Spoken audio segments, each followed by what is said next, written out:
Welcome to Liberty and Consciousness. I'm your host, Kareem Mays, with my host, Max Henry, bringing you the Max Freedom. What up, man? What's up, guys? What's up? All right.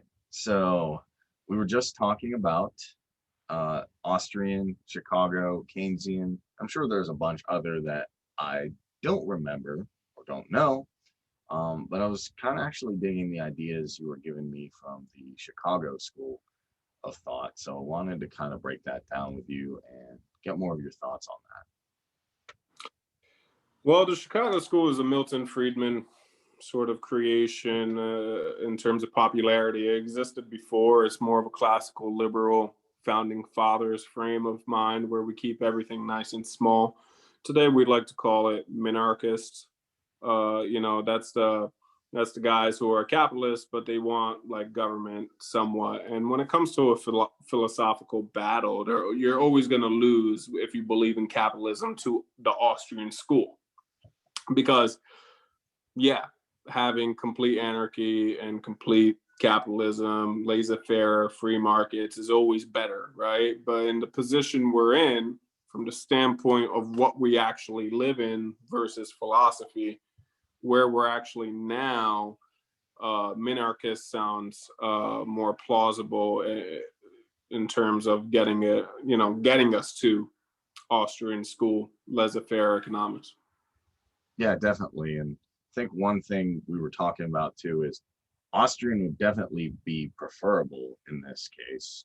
Let the free market decide what they do, because at the end of the day, the free market works on incentives. Do you like this product? No, you don't. So then you have to adjust what you're doing.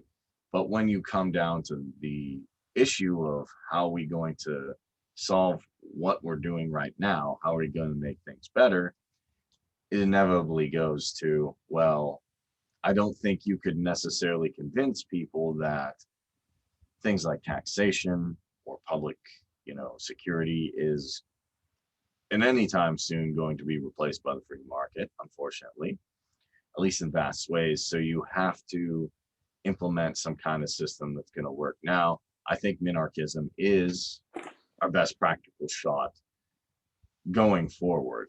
And definitely, I know you have some ideas on that. So, well, it's in order to, let's talk about how we get to, we did this last time. How did we get to Austrian school? And you yourself offered a minarchist way where we run libertarians through the state, local governments, and we get to governors, et cetera, et cetera. There's some people that don't want that, right? They're like, nah, man, anarchy now, that's it, succeed, that's it, right? And you gotta love the energy, but it's not coming from a place of can we survive if such a thing happened. Many times, we just brought this up many times, in Waco, like, oh yeah, we're just gonna do our own thing. Or there's this guy Osho in Oregon, yeah, we're just gonna do our own thing and create our own town.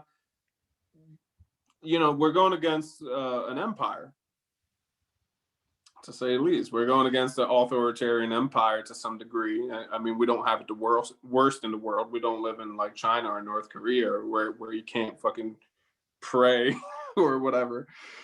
But yeah, so we have to watch our backs if we're going to make such a big leap and be able to do it successfully, right? So how do we do it? We do it through minarchism. And they're going to say, well, how has that been working for you? And it hasn't, right? It really hasn't. But recently, a lot of libertarians have been gaining steam in Ohio. We mentioned this last time. We got a lot of libertarians elected. And then other places, Alaska, a lot of libertarians are getting elected. So it has to start with the popularization of the philosophy of individualism and life, liberty, and property. And our main opposition is twofold. It's Marxism, of course, we know that, because they're the biggest collectivists, and some would say it's fascism or cronyism, but I don't think so. I don't think they're as much as an enemy as the agorist in the Austrian school. who says, why would you go vote? Don't go vote. Just, sit home and pay taxes. Don't worry about it. Oh, well, now you don't have to pay your taxes. You just sit home and commit tax evasion. Okay, I'm cool with that. But why shouldn't I just go vote for some minarchism and do that at the same time? Right? What do you think? All right, so let me break that down, because that's a lot of stuff. So yeah, if you could break it down today, I would like either a local or a completely voluntary society based on Austrian economic principles. And you could base that off of something like Rothbard. You could base that like something off of even Kropotkin or something, because there are successful societies like the Amish and other people who live outside the scope of the state. Now, being realistic, being practical. You want to live like an Amish? Maybe if I can build a, you know what? If I could get better at power tools, it'd be nice.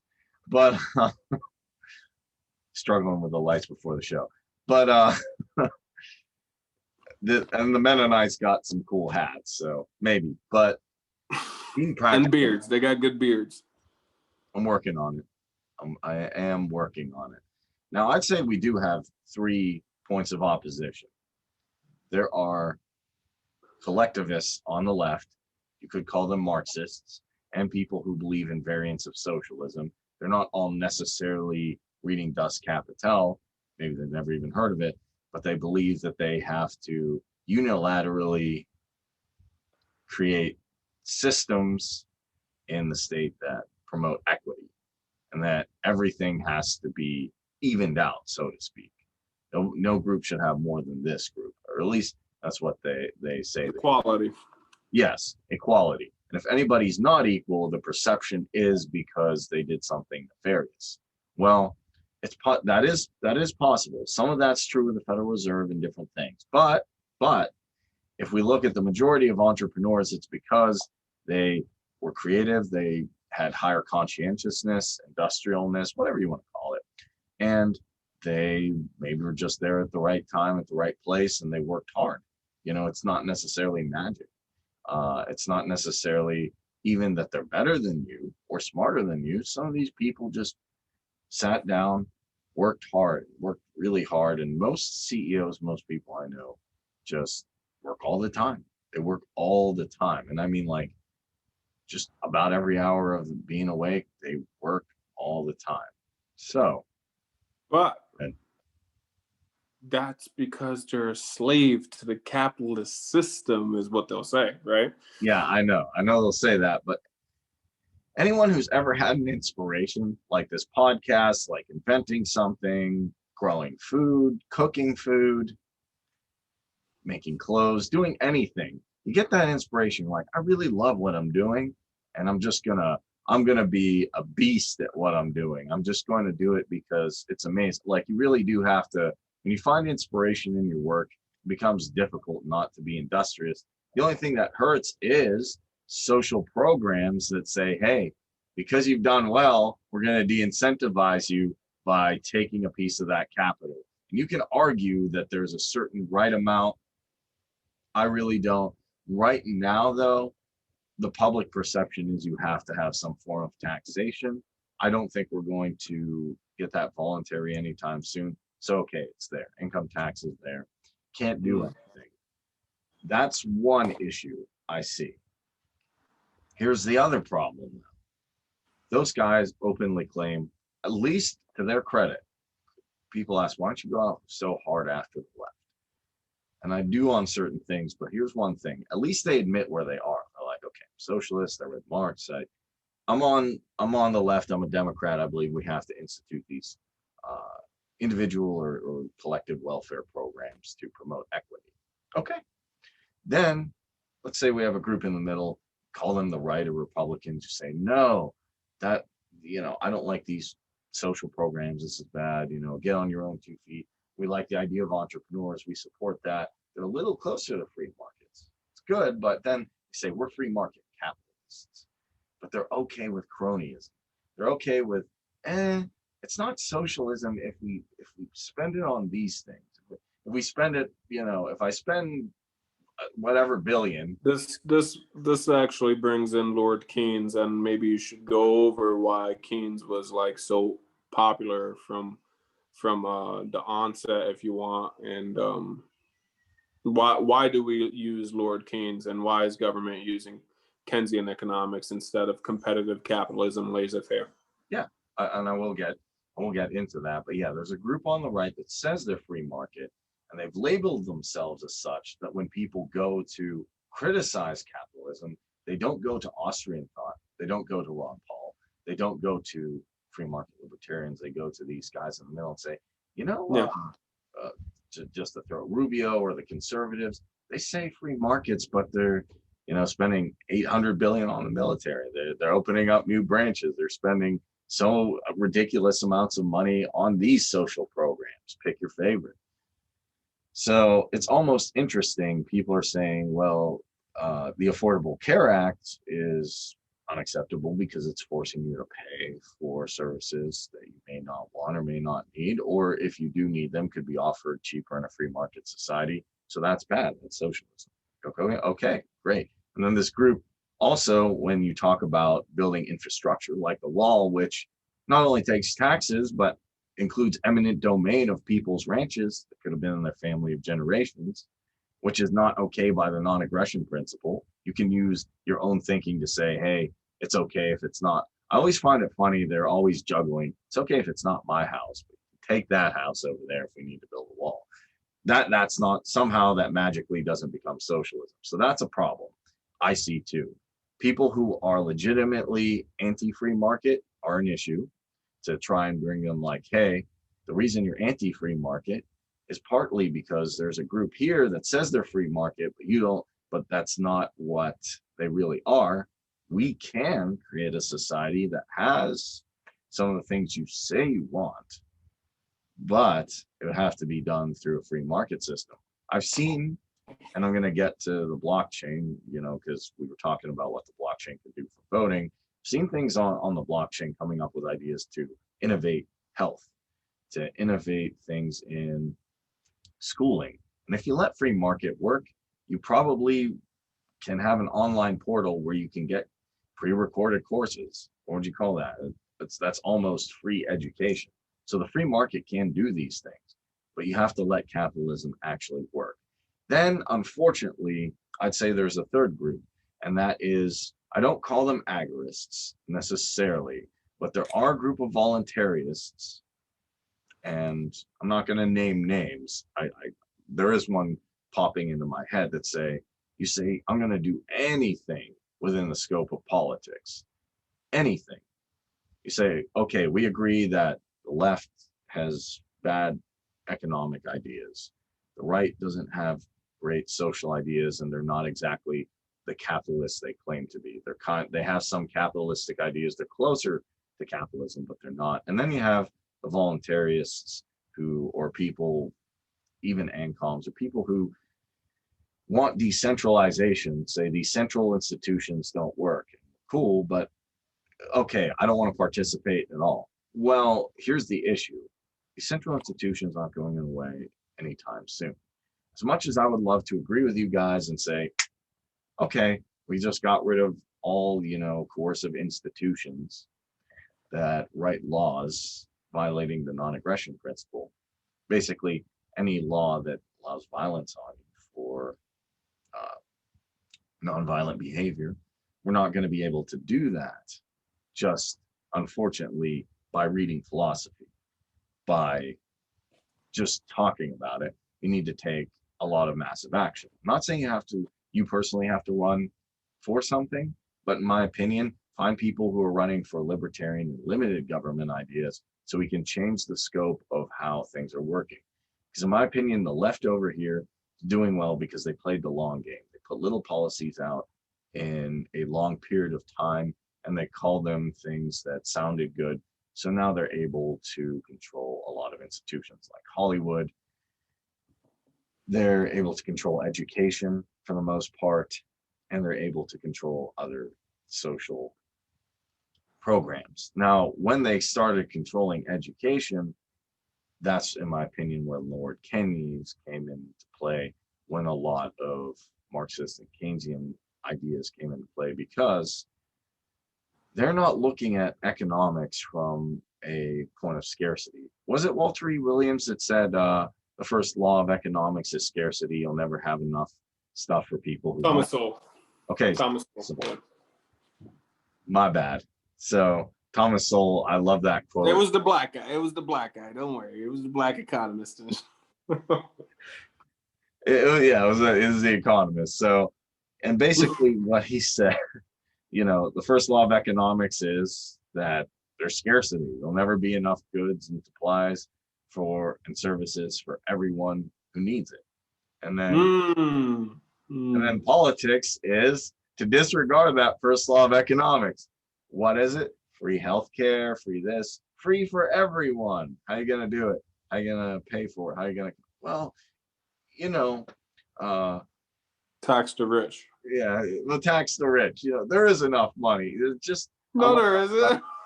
Like, where are the resources for it? They're there. And in my opinion, because people did not have a solid, I'm not saying you have to, because people ask, do I have to read Rothbard or do I have to break down Hayek? No, or Mises? No. But at least people having a basic understanding of the law of supply and demand, the economic calculation problem that a central institution can't just come up with prices on stuff. And things like fiat currency. When we come to learning a little bit about those things, and I'm not an expert on Keynesianism or Lord Keynes, but when there's not a solid economic foundation, and there's a lot of these, if you want to call them equity ideas in school, then you're going to get institutions that are going to promulgate the government spending. They're going to just say, okay, we can print money because there is no law of scarcity, remember? Well, Go ahead. I just want to get into Keynes for a second. Keynes' popularity started before it entered the schools. He entered straight into government. Okay, so he rewrote economic understanding as we know it. He hated the 19th century, according to Hayek. Which Hayek knew him well. So Keynesian economics is pretty, to simplify, and I'm not an economist, I just listen to a bunch of them. What he does, what the government's job and role is, according to Keynes, is to aggregate demand when we're in a bear economy, to create a bullish economy again. Okay? And you do this by stimulating, by paying for the losses, basically, of these corporations, who could then reinvest, who could hire again, who now, by creating jobs, people go spend money again. There's no reason to save your money when they're just when inflation is happening at the rate it was happening during the Great Depression. So there was no reason. And again, Keynes helped Hoover and FDR build the economic plan to get out of the Great Recession, which every indication from an Austrian or Chicago's perspective is that it really just prolonged it. And the war, because we all went to war, it ended basically, because there was no unemployment anymore. So, but all we had was tanks and very little food, right? So everybody was rationing around the world for food because there was no farmers and all the farmers went out of business, But so that's the thing with Keynes, and so he never necessarily entered the scholastic world. I shouldn't say that. He definitely entered it in the London School of Economics. I believe that's where Hayek even taught. But if you go into the Hayekian triangle, it really disproves any type of stimulus, whether it's for socialist behavior of government, or whether it's for cronyist behavior of government. Because the value, as you brought up, supply and demand has to be understood, that where this is how much there's scarcity, this is the demand. If there was more, supply, it doesn't, or more demand, they do affect each other. And when you aggregate demand by paying off the debts of people who are spendthrifts, of the CEOs who are spendthrifts, when you aggregate the demand to create more purchasing, let's say at a 2-to-1 or 4-to-1, look at what we're all doing. They're sending us checks, so they're paying off the debts of these companies that are failing. They're putting us all on socialism. It's never been easier to get on freaking any type of socialist program right now to stimulate the economy. And when you go look at the economy, it's like, oh man, we're over 30,000 points. We're doing good, right? That's what Trump keeps touting. See, we're doing good. But when he ran, Peter Schiff brought this up. When he ran, he was really, really destroying Obama for saying, oh, we're doing good. The unemployment's low. The unemployment is not low in this country. It's definitely at 15, 17%, somewhere around there, which is enough for a revolution to happen, historically speaking, with statistics. But they keep pumping money into these people's pockets. So because they're not starving and because they could afford Christmas for little Johnny, it's okay. We're not going to revolt. We're just going to see how they're fucking us in the election or not. We'll sit back. All these dudes have guns. All these militia who talk all this shit about how we're going to defend the Constitution. Where are you, bro? And they're weighing it out. They're waiting for the Trump, because they like Trump, because they don't understand economics the way we're explaining it. To get back to that, the value of supply and demand is set at a 1-to-1 ratio. So when you increase demand at a 2-to-1 ratio or any more, the supply diminishes because everybody's buying. And now what do you have? You have empty shelves. Okay, you have these empty shelves. So what do we have to do? We have to do the price gouging laws, right? Now we really got empty shelves. Well, before you have empty shelves, you have skyrocketing prices to offset the demand. Yeah. Right. Yeah. And then you do the price gouging laws. And so Keynes fails at a lot of things. And it's really just indebting. You're just borrowing from future taxes to pay for today's problems. And we've borrowed to such a degree where we're talking about grandchildren who aren't born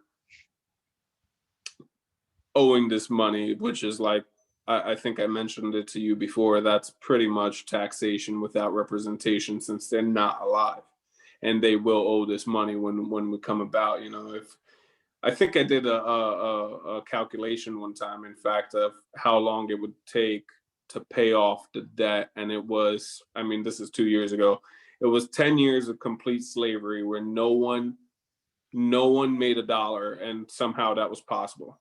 And we all just paid 100% taxes. That's how long. So now we're over that. Okay.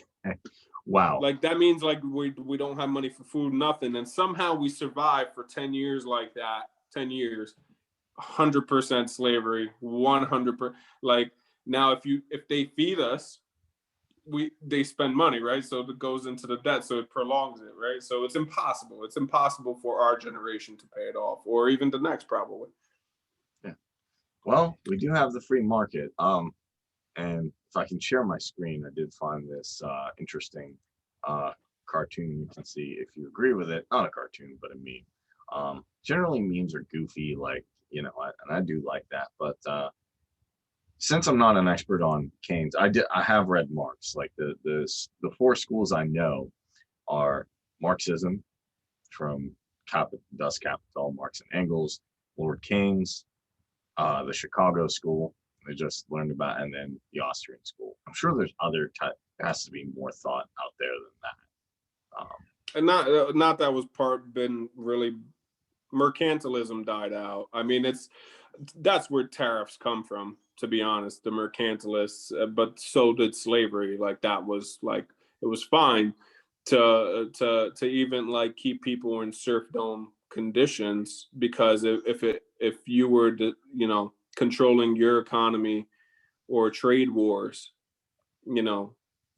So for example, when we trade with China, we lose, right? And I don't Austrians don't think this, Chicago doesn't think this, but they buy less of our stuff than we buy theirs.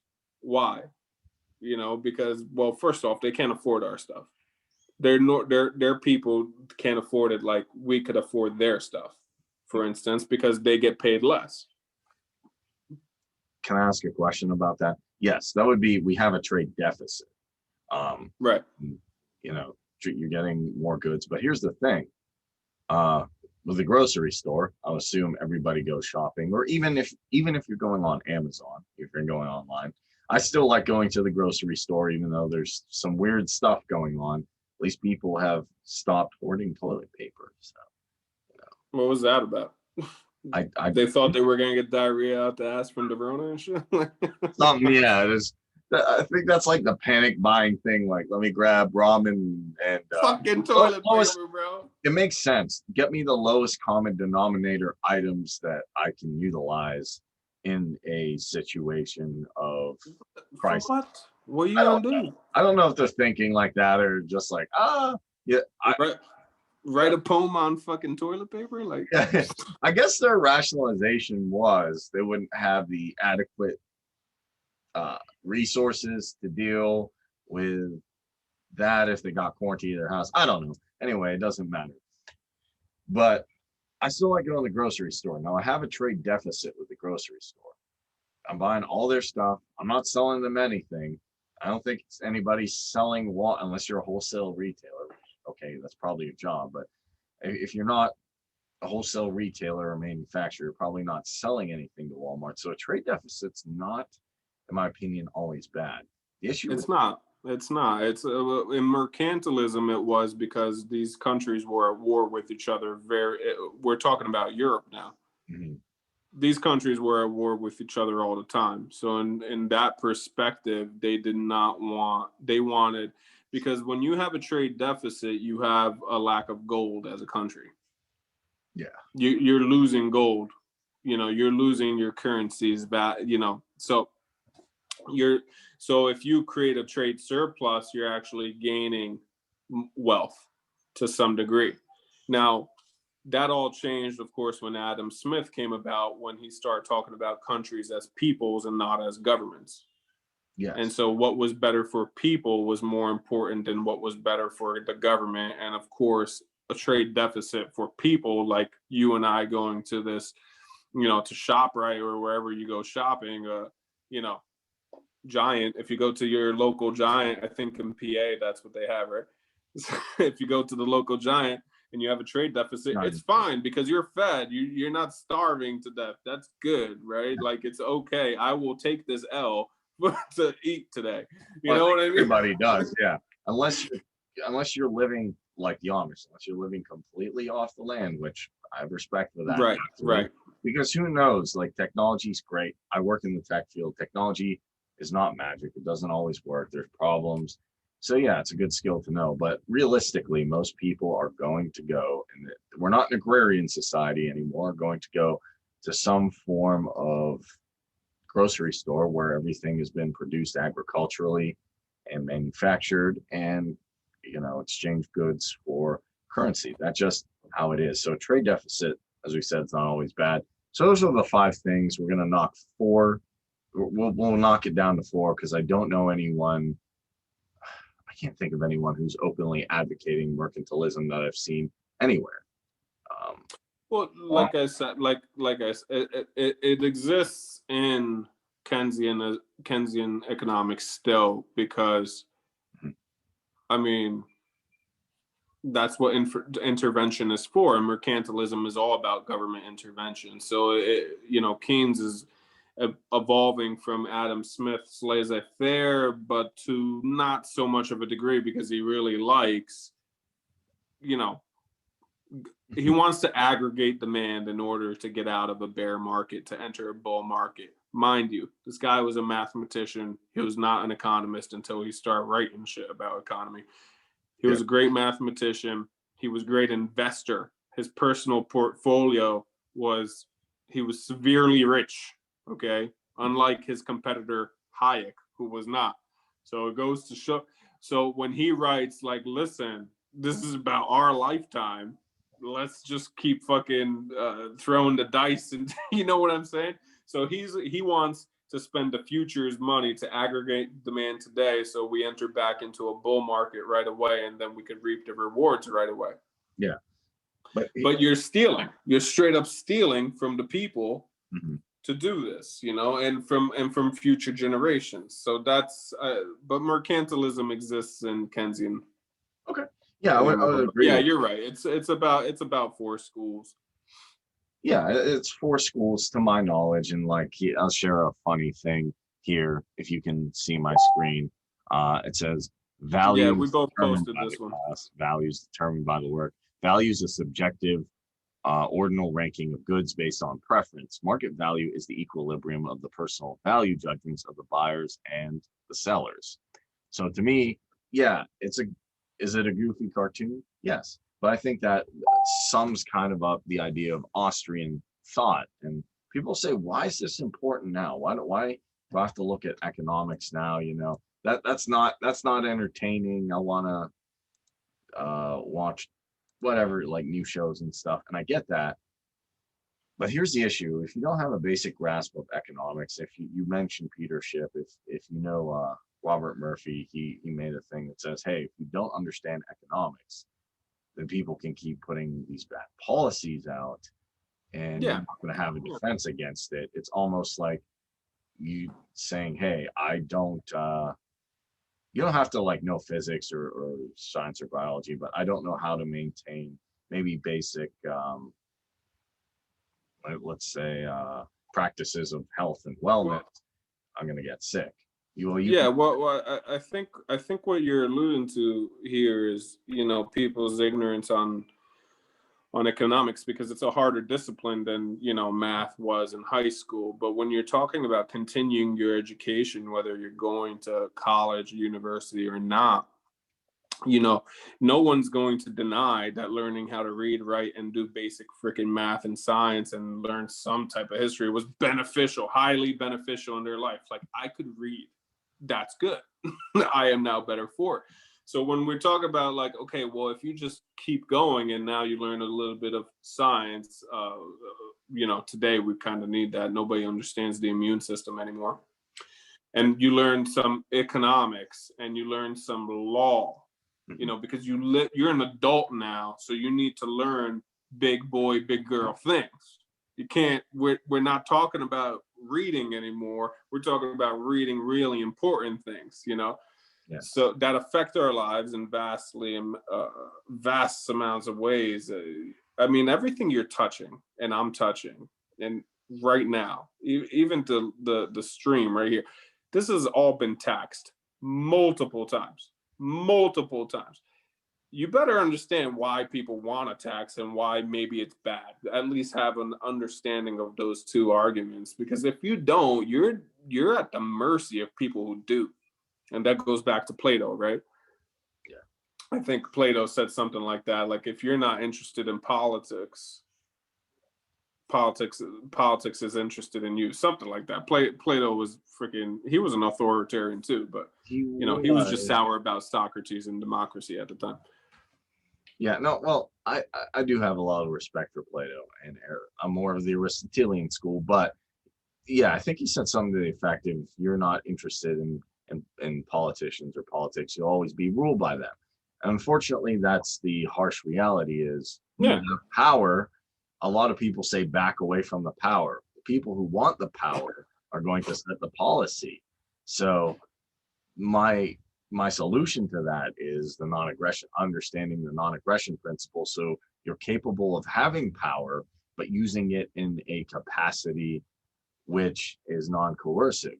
Similarly with economics, if people have basic ideas of the law of supply and demand, how trade can work, and how what a healthy economy looks like versus a not healthy economy, or a bubble economy, as I would call our economy, then they can make better decisions to help the future. And there is an economist who, Anthony Davis on Learn Liberty, he has a good podcast, Words and Numbers. He did explain how we could solve the 100 and whatever it is $billion debt we're in.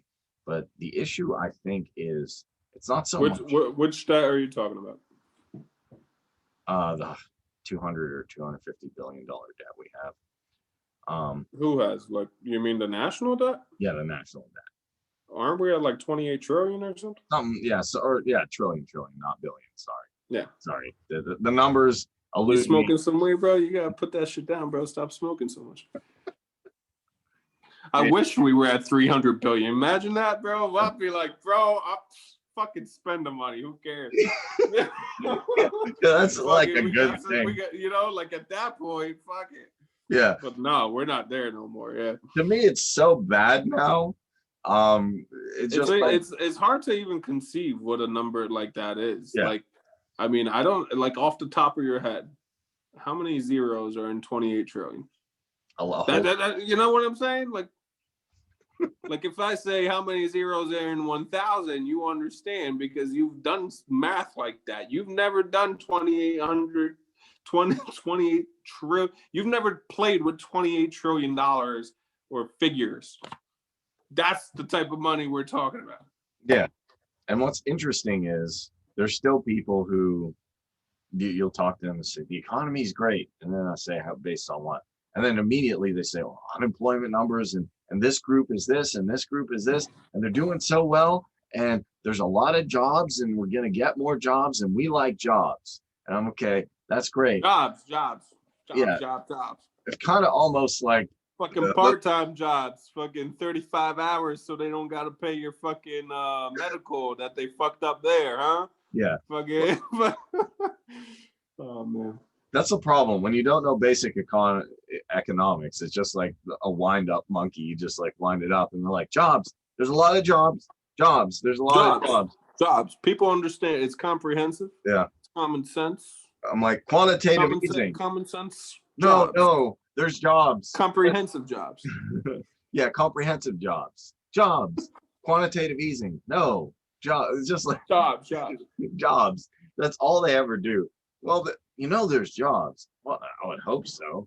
But yeah, but now those jobs today are worse than the jobs prior to the bubble being bursted. And the bubble is just the inflation from the aggregated demand that was created with Keynesian economics. So once the value is set, it will return to a 1-to-1 ratio. So if you inflate it too high and you don't pay off its debts that you're spending, it bursts eventually. It bursts. And now it comes back to the 1-to-1 ratio because that's the natural value. There's so much supply, so much demand, and that's all true. If you're artificially creating one of the two, it will burst eventually. And now what? Now we're all fucking poor, right? We got no jobs. And so all of a sudden what do they gotta do? They gotta go back to that. They gotta go aggregate demand again. And the jobs they're creating are of less value because the currency is of less value. So even if it pays the same, which it doesn't, they're cutting the hours, they're doing all types of things. They realize they rather hire 2 part-time than 1 guy, so they don't got to pay the medical, etc. So now, even if the payroll is the same, or the contract that the CEO is receiving is the same money, he lost money too. Mm-hmm. And that's why they need to bail his ass out. You know? To me, Keynesianism, it's like, you know what it is, man? It's exactly this, dude. It's like when you meet a girl, you know she's fucking crazy, but you keep going back to her because it tastes good and it's all good, right? Like it feels good and shit, and she's good, right? But she keeps fucking you over, bro. She keeps fucking you over. She's crazy, bro. She's fucking you over. You got STDs. You're fucked, bro. That's Keynesian economics. Okay, go for a nice little church girl like Chicago school or Austrian school. Okay. I just see someone watching this and like, yeah, I like Austria and Chicago, but you kind of Listen, bro. There's the freaking nice church girl with the big melons and shit. She ain't gonna fucking give you STDs, Pop. Okay, that's what you gotta worry about. She can raise your children. She could cook. She even fucking works. Okay, you don't need this crazy bitch sucking dick around town like fucking Keynesian economics. Fucking pieces of shit, Ben Bernanke. Fucking hope that dude falls off a fucking bridge. That, I hope fucking he falls off a fucking bridge that what's his name closed down. Chris Christie. Yeah. But here's the thing. According to Bernanke and Krugman, if you smash that bridge down and rebuild it, and then smash it down and rebuild it, you've created economic. It's aggregating demand. That's the thing. You're aggregating demand. So, but that's the problem. We're in a vicious cycle, and we're just borrowing. You're not coming back to the same value of currency when you do that. So so now what do we gotta do? We gotta keep fucking it up. We gotta we need minimum wage laws, because, like, you know what I mean? The value of the labor isn't getting paid enough to live on. When, dude, $10 an hour in 1950, you were banking it, bro. You're probably all right. You were all right. You probably raised your family. You probably bought a house. You were okay, dude. Now, you don't even want to tell people that's what you're making. $15. Like, you're embarrassed unless you get over the 20 mark, because you're at the $40,000 bracket, right? You're embarrassed under that $40,000 bracket. $40,000 back in 1950, you were okay, dude. You were doing nice. You were doing real nice, and they didn't pay that much.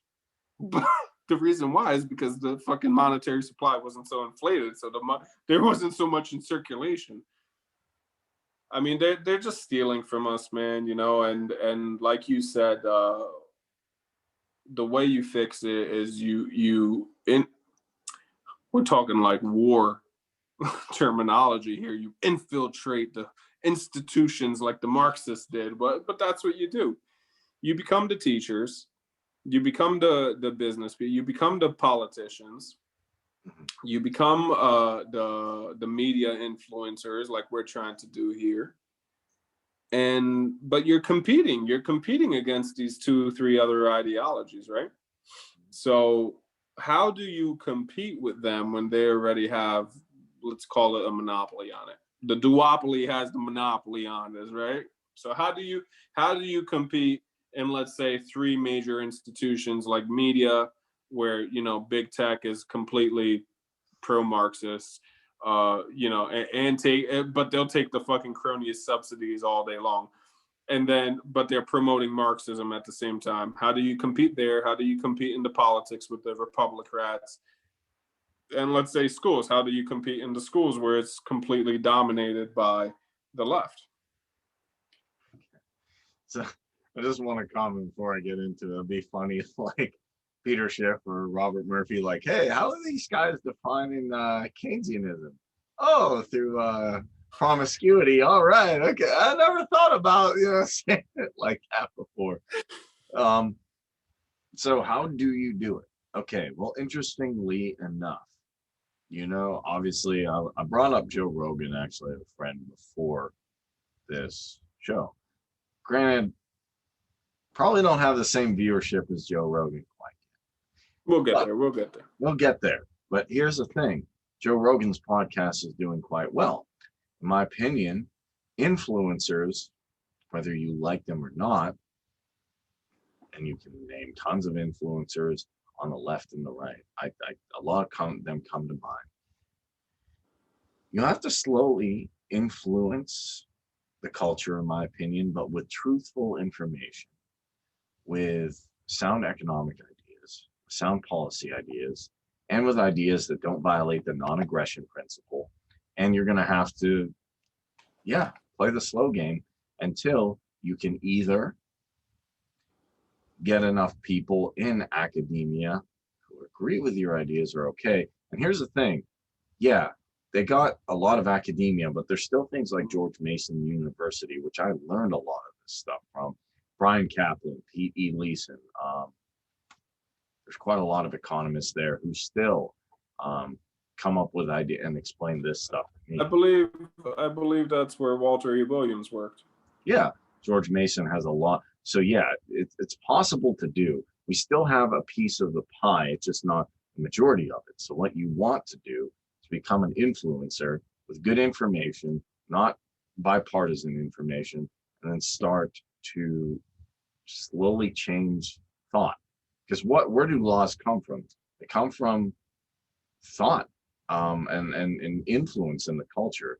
Yes, I get it. You're saying the formal process is through the House of Representatives, the Senate, and then the president signs it. That was always the argument people said, well, you get Jorgensen in, what are you going to do? You can't just change. Veto. You Veto. veto a bunch of stuff. But even more, I notice who's ever president affects the culture and affects how people even act. Yes. People, I've seen the people when Obama was elected had different perceptions and actions.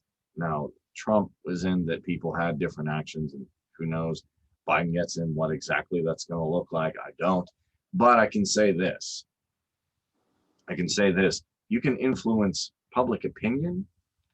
You can start to make dents in it, but it's going to be tough. We're out, but I like the data. That's the argument. That's the argument against the agorist. You're making a perfect argument against the agorist who believes that we shouldn't take any, shouldn't partake at all in politics. Yeah. Right. And what they're not weighing is the political culture and how popular it is. Like, how many Trump flags? Have you ever seen people flying a president flag like that? No. Highly marketable, highly popular. Yeah. Same thing with Biden. And because of that, some of the lawn signs I saw that were pro Biden, it was buy, like goodbye, buy then with Trump's hair on it. It was like, what? Like, dude, listen, political code. If somebody's willing to buy something that retarded, okay, people feel about this stuff that much, and we're taught to feel about this stuff like from the schools. Mm-hmm. How many times in school have you had that debate about abortion? A few times, and then I get really annoyed because people are like, we should punish it. Okay, I say, let's say I 100% agree with you. Here's a problem with the culture versus changing thought. Okay, I actually said this in Austin Peters. Well, I'm not trying to get into like what you think about abortion. We would go down the same discussion we had. What I'm saying is that they are, even people who don't care about politics could have that conversation. They can have that conversation because they were politicized from the moment they went into school. As soon as you learn any type of history, you're being politicized. I mean, my son, I have two kids, okay? I have a 10-year-old and a 3-year-old. So the 10-year-old in New Jersey, not allowed to go to school. So he sits in front of his freaking computer all day long. It's horrible, okay? So the thing is that he has Spanish class and he has English class, right?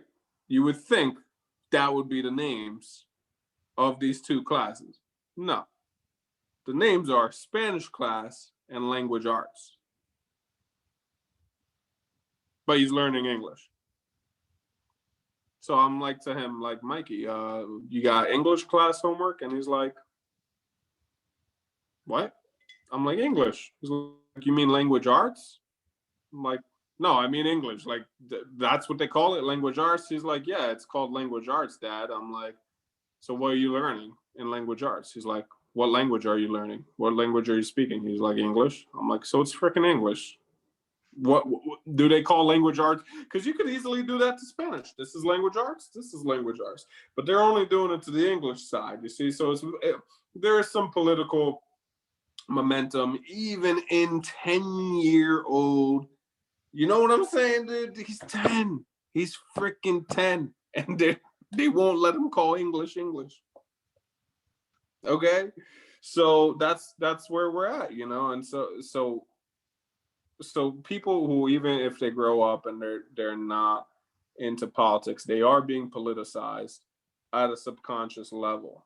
Mm-hmm. And we need to reach that as libertarians through politics as well as economy. I mean, hey, if we could get rich like Donald Trump and then just run for president, why not, right?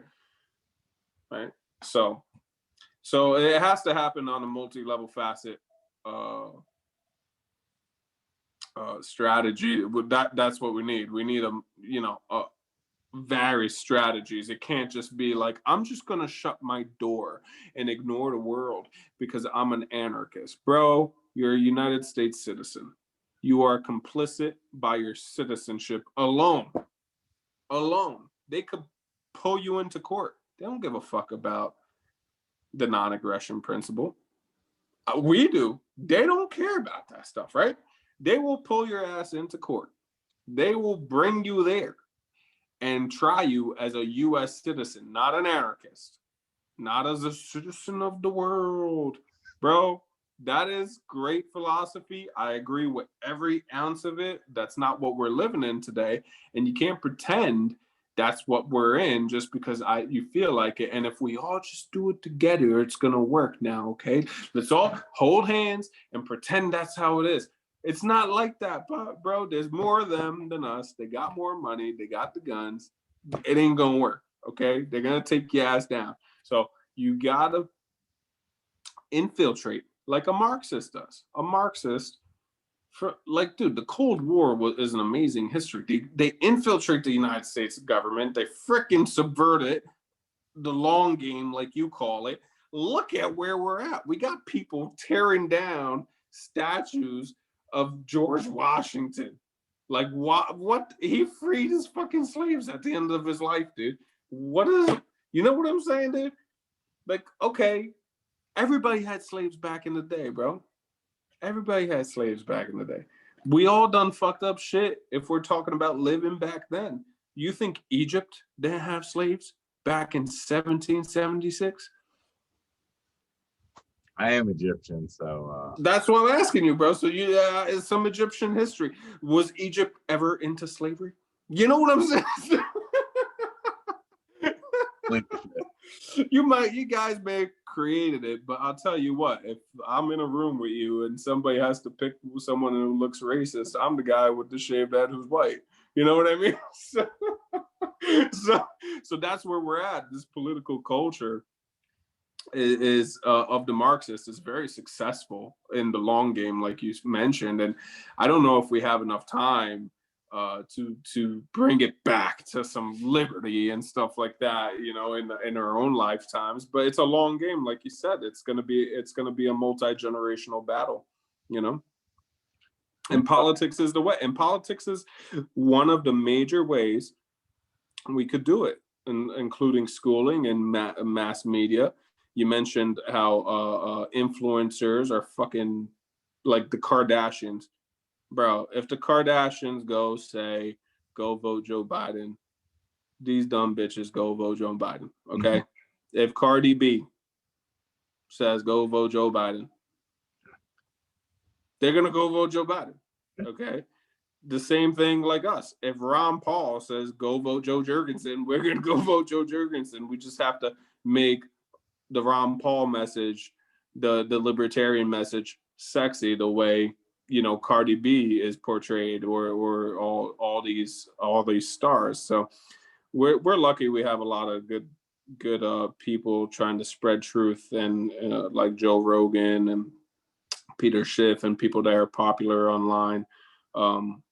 You know, so that's the route we have to take. We have to become the teachers, the politicians, and the influencers of society, the mass media, you know. Yeah, so, and I'll even give you my thoughts on that. It would be lovely to be like, you know, hey, what's up, man? Like, Not much. Is that quintessential praxeological behavior? Like, what? Like, can I just go vote for Biden or Trump? Like that sounds complicated. But no, if you can break down, that's always been my issue with libertarians in politics is, yeah, Peter Schiff, great economist. He really explained how we're in a bubble economy, not a great economy, because obviously the debt keeps going up. We keep giving people money, but we're not making anything. So, and people obviously, because they don't understand economics, are saying, well, he has to do something, just print more checks and it'll probably keep continue. They don't realize that supply and demand, you're hurting the supply of your own currency. So if you could make that kind of cool, like I love Peter Schiff, great show. I love Robert Murphy. But if you could make that kind of into simpler, I'm not saying take away the concept because you need the basic concept, but if you could get the simple concepts of economics, libertarianism, the non-aggression principle, and kind of just make it fun. Like, yo, dude, I'm gonna go out here and make that meme you just showed us. That's one of the. I mean, memes are like one of the best, simplest ways to share information with people who have very low attention span. You know, so that's one of the ways I myself have always been influencing people prior to when I was, blocked from Facebook, which is now facing another antitrust lawsuit. Unfortunately, at the same time, kind of a double-edged sword there. But, one of the ways I was always able to influence people online is I was able to trigger them politically with a meme where emotionally I would trigger them, right? And get them to comment whether they agreed or disagreed. And then what I could do is debate these people who disagree or concur with people who do agree and just troll them. That's what a troll is. He triggers people into debate, right? Into arguments. Mm-hmm. So I troll the crap out of them. I destroy their freaking arguments left to right, whatever the fuck they want to talk about. And then people start reading my shit, right? People are liking my stuff and they're like now I'm at like 200 comments, 300 comments. My one post about race it was 2 memes and it got like 900 comments, dude. So that's a lot of people up in there just fucking like, going like batshit crazy because I decided to say systematic racism doesn't exist in the private market. That's what I did, pretty much. It only exists in the state, and it's mainly because of welfare and affirmative action. And people fucking, you're a white guy. How many people of color do you know? That's what they asked me, dude. And it's like, well, my wife, my kids, and my best friend, like now, do you want to talk about why it doesn't exist in the private market? Like that's so important because it shows the opposition's lack of understanding and how dumb some people really are who believe this stuff. It's like that we get, and it's not just the racism thing, it's all these things. We need to print the money, we need to have this. That one scares me actually even more, because here's why, and I'll tell you why. You can have your various opinions on someone's sensibilities, and okay, this person maybe that, but here's the thing, kind of helps to have economically a sound form of currency. So when you go to the ATM, or even if you go to the ATM successfully, you're like, oh, peaches are $1 million. Like Zimbabwe. That's like Zimbabwe. Print another check. They're like, oh, peaches are $2 million now. Print another check. Okay, it's 10 million. What do we do? Like, no, stop. Like maybe there's an issue that we can solve here by upgrading our understanding. And yeah, I will say this. Well, try to explain to people what monetary inflation is and why it's bad. Yeah, it's hard, but then you can do like a meme like this, and then it has all. Oh, who posted that? I did. You stole that from me, bro. I made that one. Oh. You taxed my meme, bro, and you didn't even share from my page. You literally like snapped the pic, bro. I probably did get it from you, or I did, because I got it from a guy. If you notice, see where it says socialist, how it's completely different font. I added socialist because I taxed it from someone else. But yeah, dude, see, this meme does help, because it's like human action. Who's that Austrian? What the fuck is all this shit? And it's portraying socialism and whatever Keynesian economists are as Gaston, right? Who's the bad guy. So yeah, you're like, okay, well, I want to know who the good guy is, right? And what's human action anyway? And then all of a sudden, maybe they go down that rabbit hole, maybe they don't. you know But what? if you could trigger enough emotion with either laughter or anger, people will eventually look into it. And at a great degree, like I will make those people who disagree with me prove me wrong. That's why it's on. Prove me wrong. Like just fucking prove me wrong. And they don't know how. All they have is beliefs and opinions, lamenting opinions, as I call them. And I'm like, okay, that's fine. I'm reading I hear what you're saying. Now prove me wrong with empirical evidence. Prove me wrong with data. And let's analyze it together. And then I shatter them, because I had this debate like a fucking 1,000 times. I'm just luring them into a trap. You know what I mean? Yeah, be like Steven Crowder, like, this opinion, prove me wrong. I know you've seen right, that. Right. So change my mind. It's changed my mind. Right. Change my mind. Oh yeah, change my mind. This is the change my mind. He has to drink of the thing. I actually, and people are gonna say, does this work? Well, here's the funny thing. I got some people, and I'm sure actually maybe they're even from Wisconsin or Michigan, the lovely thing, to look into the blue wall, to look into who Joe Jorgensen was, just by sharing memes and live streams. I invited tons and tons of people, and then I had my friend just sharing them out in different states. So I don't know, I don't have a number, but here's the thing. People ask me, what are Joe Jorgensen's policies? And I said, I knew what they were, but I said, and then they said, like, rattle them all. Or like, just tell me, you should know all our policies, which I do actually, but just tell me all of them. And I just said one random one, that like, bring the troops home, because everybody knows that. But here's the thing.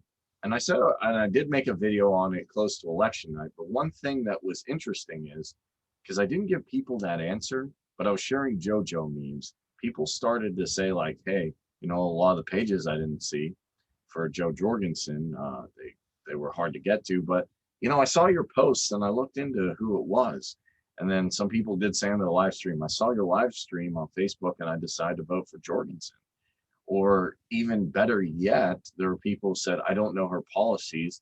Some of them didn't come back and say they agreed with me, but they looked into what she stood for. Because everybody kind of had an idea of what Biden and Trump was doing. They didn't know who this person was. And I am finding it, even though social media has a lot of rules and stuff, and a lot of memes, and I discovered your meme. I didn't steal it, like that Christopher Columbus. You taxed it. I taxed it, but you didn't. I didn't tax it. You didn't pay anything. You tax. I put effort by adding socialism to that. Okay, so I improved the product. Without that socialism, we would have been lost, like thinking about, like, damn, but what about socialism, right? So I added that, didn't I? Yeah. Well, if it's a product, it's a free product, so can't be. I share it willingly. Tax away, bro. Tax away. The person who made it actually he's becoming a lawyer, and he's like having a midlife crisis at 22 years old. He's like, I think he's older, maybe 24. He takes the LSAT and scores big on it. And he was like, Mike, I'm like, what's up? I think I want to become an economist. I'm like, but you're going to become a lawyer. He was like, yeah, but law's cool, but economics is way cooler. And I'm like, dude, they're both awesome. And because of him, I actually got into reading more law and things like that also. So, he created that meme. Yeah. He's in the group Austrian Economics. Are you in that Facebook group? No, but I can go. I'll invite you, man. I'll invite you. You'll love that group, dude. All we do is talk economics, and And for some reason, like a bunch of socialist Marxists come in there and fucking want to debate his shit. And it's like, oh my gosh, dude, let's just go back to supply and demand. Okay, let's understand the labor theory of value and supply and demand. And if we could get past there, then we can move on. Because if we can't get past that, and usually they can't, dude, you know. I They don't don't think even read, so. they don't even read Marx, bro. They don't even read Marx. A lot of these people, they don't even read Marx, dude. They don't read. I mean, my favorite, I probably mentioned this last time, was Trotsky. He's one of the smartest political Marxists ever. Trotsky was like, he was battling Lenin most of the time, and the only reason Trotsky wasn't the leader of the Soviet Union was basically because he was Jewish, you know, and the Russians weren't going to support him, right? They were going to support Lenin, and the only reason he lost against Stalin was, well, Stalin was pro bureaucracy, and Trotsky wasn't as much, you know. So the bureaucracies were like, oh, we'll just support Stalin. and that's how Trotsky gets exiled and eventually killed, you know. Yeah. Well, they were Stalin doing it. Well, that's the same thing Trump is going to have a big problem with, right? Like, let's say Trump goes back to his 2016 campaign promises where he was like fucking smooching libertarians, saying, listen, you know, we're going to end these wars. We're going to build a capitalist economy, et cetera, et cetera. And he does all this. All these bureaucracies would be against him. Like, no president would stand a chance. You know, they would constantly be working against him. And you see that with the whole Russian thing where the FBI was after his ass. You know, the FBI was after him, and even in this election, they're like going out. The FBI is actually interviewing a lot of these people who testified. Yeah, so they're interrogating these people. They're not interviewing; they're interrogating them, and not about what they're testifying. They're harassing some of these people. So it shows you that bureaucracies become their own monsters. They're not necessarily a part of the executive branch anymore. They develop a life of their own. They know presidents are gone 4 to 8 years and that's it. And they've become very powerful, you know? Oh yeah, and I can even argue, and I think it would be reasonable to say the bureaucracies have more power than all three branches because they can maintain a specific standard and nobody is going to really challenge them unless they have very strong convictions. The only place I think it's definitely not more power than the Supreme Court. The only thing is that you got to sue, let's say, the ATF or the FBI to get to Supreme Court. Yeah, which is hard because you got to be loaded to get to Supreme Court. You know, you got to have some seriously good lawyers. You know, so there's some qualifications prior to you fucking with the ATF. But even so, I mean, today executive orders are a big thing, dude. One executive order and we could just fucking do magic and shit. Let's just fucking say goodbye. No, as a president, you control these bureaucracies. You could end the ATF. You could. Here's the thing. They're not going to. They're not going to do that, bro. Because if they do that, I mean, bro, you go in the ATF, the fucking fuck around with the FBI, fuck around with the Pentagon, who's all invested in the military-industrial complex. You're dying, bro. The CIA, all these NSA, you go pardon Snowden. This was one of the things where you go pardon Snowden. You got problems in these bureaucracies, bro. These are monsters. They're not normal. These institutions are not normal. They have budgets that could operate in the red forever. You know, so as long as we have a fucking dollar in our pocket, they can operate in the red. So a president who does these things is, you know, you're taking a big risk. And you know what? If I'm Trump and I lose, fuck them all, bro. That's what I would fucking do. If I truly lose, but if I win, then you got to kind of like play it out and start keep playing politics and not fucking moral victories, right? But if you're losing no matter what, just go out a fucking hero. Let libertarians actually say something nice about you, that you pardoned Snowden and that was a good, and Assange, and you did something right and you ended some wars and stuff. Like, do something right that we could be proud of for once in your fucking life, Trump. You fucking fat piece of shit. Do something good, bro. All right, let me get a thought out. Yeah, because honestly, I'm seeing actually more negatives than positive, because even his big wins, winning, the Paris, all that stuff, I know winning, right? All Biden has to do is go boom, boom, boom. All the economic stuff you did was it. And even his tax thing, they're like, well, he did taxes. But he didn't decrease spending, so you have deficit spending. Well, that's dude, that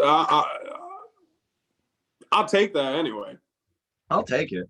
I will take it. But here's the thing I really want to drive home is this.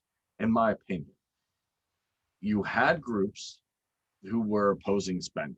Call them whatever you want. Amash said the Tea Party, Justin Amash, who obviously I make no bones about it, I'm a big fan of him, said, you fucking love Amash, bro. I do. If Amash ran, let me ask you this. If Amash ran against Ron Paul, Rand Paul, all in good health, all in their best shape possible, by the way. All in pristine, perfect. Okay. Ron Paul, Rand Paul, Thomas Massey, because he definitely scored some bad points these past couple of days of voting against the marijuana, right? I could see why he did it. It was about bureaucracies. But Thomas Massey, Joe Jurgensen, Spike also runs that, and John McAfee, and Vermin Supreme. Who you voting for?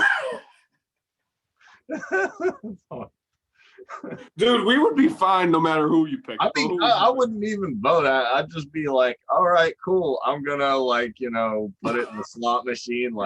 No, you gotta pick. One of those Instagram things. You gotta pick. I'll just put an Instagram thing and let it the things over your head in Instagram, oh, okay, I'm Jorgensen. Boop, or I'm Amash. Who would you pick? I would Ron Paul, Rand Paul, Joe Jurgensen, Amash, Thomas Massey, John McAfee, and Vermin Supreme. Who are you picking? Probably Amash. You know why? Oh my God. I'll tell you why. Why? Because Justin Amash, I've seen his Twitter and he does things like you ever play Super Smash Brothers soon, kids and stuff. Super Smash Brothers has that goofy, a new challenger's coming, or that thing in fighting games where it's darkened out and you can see the silhouette of the guy. Like he said, a new challenger approaches and he has "We the People," so he kind of gets. I hear you. Kind of gets the whole culture of, make it. Ron Paul, Rand Paul are great. Even Joe Jorgensen's, but having that person who's kind of, I think even a big thing of Obama was he was kind of hip. He got the newer generation. He got the culture. Politics is downstream of culture. I think Amash kind of gets the culture of libertarian. He has good tweets. His personality is on point with Dr. Paul, but he also has that, I guess, youthful energy that puts in the, hey. Well, see, you're going to, okay, he's more of the future, and I pulled up Ron Paul, and I hear you. Yeah. Now, back to what the question really was. Yeah. Everybody in their prime. Who is a better president? Not who, you understand? Who's a better president and why would you vote for him? I would have to look at their policies, to be honest. Stop right there. You don't know Ron Paul's policies. You know it's Ron Paul all the way, bro. I don't This guy was freaking Jesus probably Ron on Paul. Earth. He was nearly Jesus on Earth. Ron Paul, probably. Ron Paul or Amash, one of them. Okay. You like Amash. I get it. He's your Habibi or something. I mean, the dude. Also, I will say this, yes, Ron Paul got me into the movement, but just Amash, some of the stuff, Amash does make me laugh super, super hard. He's good. When he says, when I think Trump was like, they're finding votes everywhere for Biden, he's like, it's called an election. I declare Wisconsin the winner. He's like, I declare Wisconsin for the Libertarian Party. There you go. That's what they were all doing, dude. I mean, like ultimately, it all rests in the I'd electoral also college. say, aside from policy, the one thing with Dr. Ron Paul is he's like nice and soft spoken. Even back in the day, he wasn't as You should watch his debates. Maybe go back to his debates. maybe. I mean, I know what you're saying. That he was Amash is just like Amash. He's stern. He's a strong guy, dude. He's like a tall guy. Ron Paul is like a 5'6", 5'7" guy. So is Rand. Like they're short little men, bro. Like not to demean them or demean short people. I'm not even talking. But you know, when you standing next to freaking Amash who's working out and shit, he's got these big fucking pecs. He's got the tie. He's fucking chiseled fucking jaw, and he's like, "This is what we're gonna do." You know, you like that. He looks the part, and he's very marketable in that degree. I'm saying like Ron Paul in his prime was really good too, really, really influential. It would come down to Ron Paul and Amash. I think Amash also has that like. I'm taking Rand over. I got Amash in third. Actually, I might have him in fourth behind John McAfee. I do like John McAfee. To me, it'd be a win-win. Like that's almost a win-win. But in my opinion, if you influence culture enough, you wouldn't necessarily get these guys, but you could have a spread of people. You could get Congress. Like I said, there's a congresswoman that said taxation is theft. Yeah. Who is that? What? She's I want to know who that is. We should keep tabs on her. No, we should. But here's the thing. Ultimately, how do you fix culture? How do you fix these issues in the institutions? How do you even fix the election? You start to influence culture. How do you make libertarianism popular? Well, that's the thing with Amash that he fucked up on. He's popular amongst us. We know Amash. We laugh at it. We get his jokes. Okay? Most people don't get his jokes. He done fucked up when he went and he voted to impeach a person who has 70 million votes. He fucked up, bro. True. Okay? These people will remember that. There are people on the Republican side that were disgusted with Trump. They were disgusted with Biden. They were disgusted of the division. But they would have never voted if they did like Trump at all. No one's voting for Amash who ever liked Trump. You know, it's going to be not ever.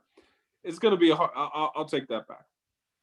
He's going to have a really hard road with conservatives where you don't have that problem with a guy like Rand Paul who's already on it. Dude, Rand Paul can get the fucking money from the Republicans, dude, from the GOP. Amash don't got no money, bro. All right. Well, let me counter that by saying that's kind of why we're here. You said, what's our target market? I didn't really have one in mind. Yeah, I've had a few friends who said, I'm a progressive. What is libertarianism about? Or I'm conservative. I want to know more about JoJo or libertarianism. In my opinion, I did your social experiment. I took screenshots of Amash. Some of them got deleted, so I didn't have any feedback.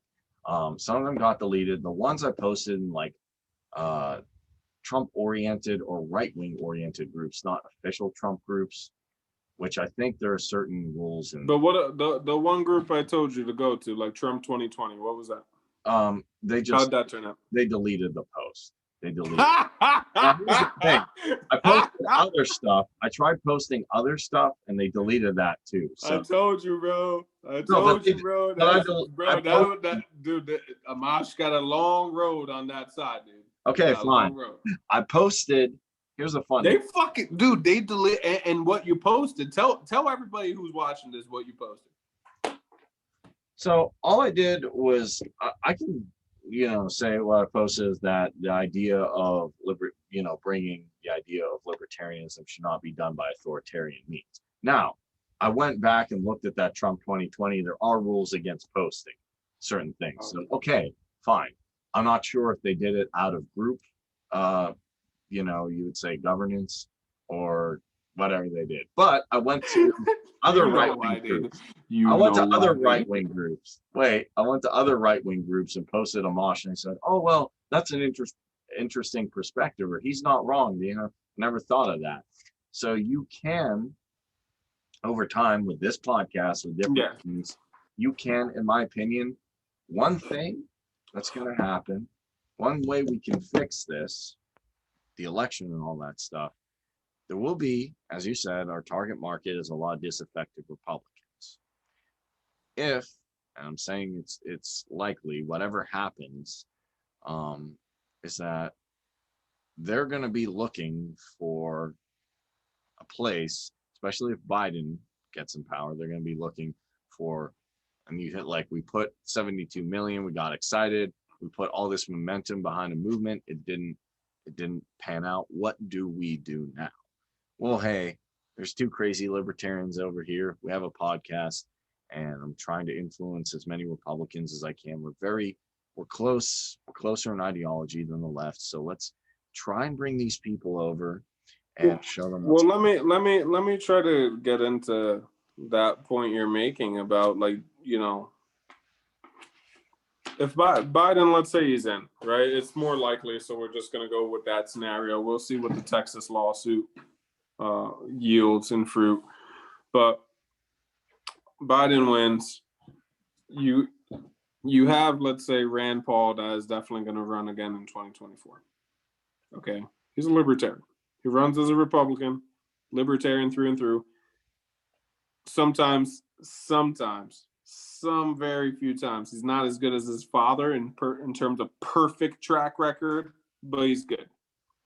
He believes in ending qualified immunity, reforming the police, demilitarizing the police. He came out with bills. I guarantee you he's going to talk about freaking getting the weed legalized, okay?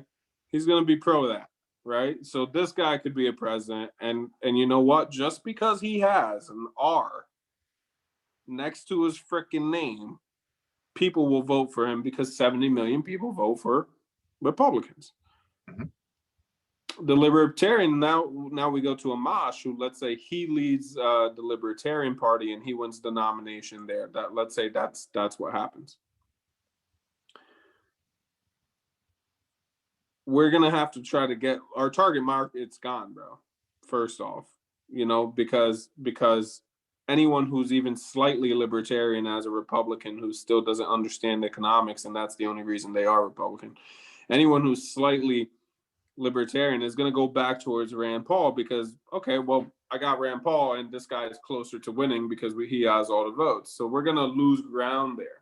You know, the only thing that could help Amash is if Rand Paul doesn't win the primaries, which he probably won't because they're affected, right? Here's the thing with Rand Paul.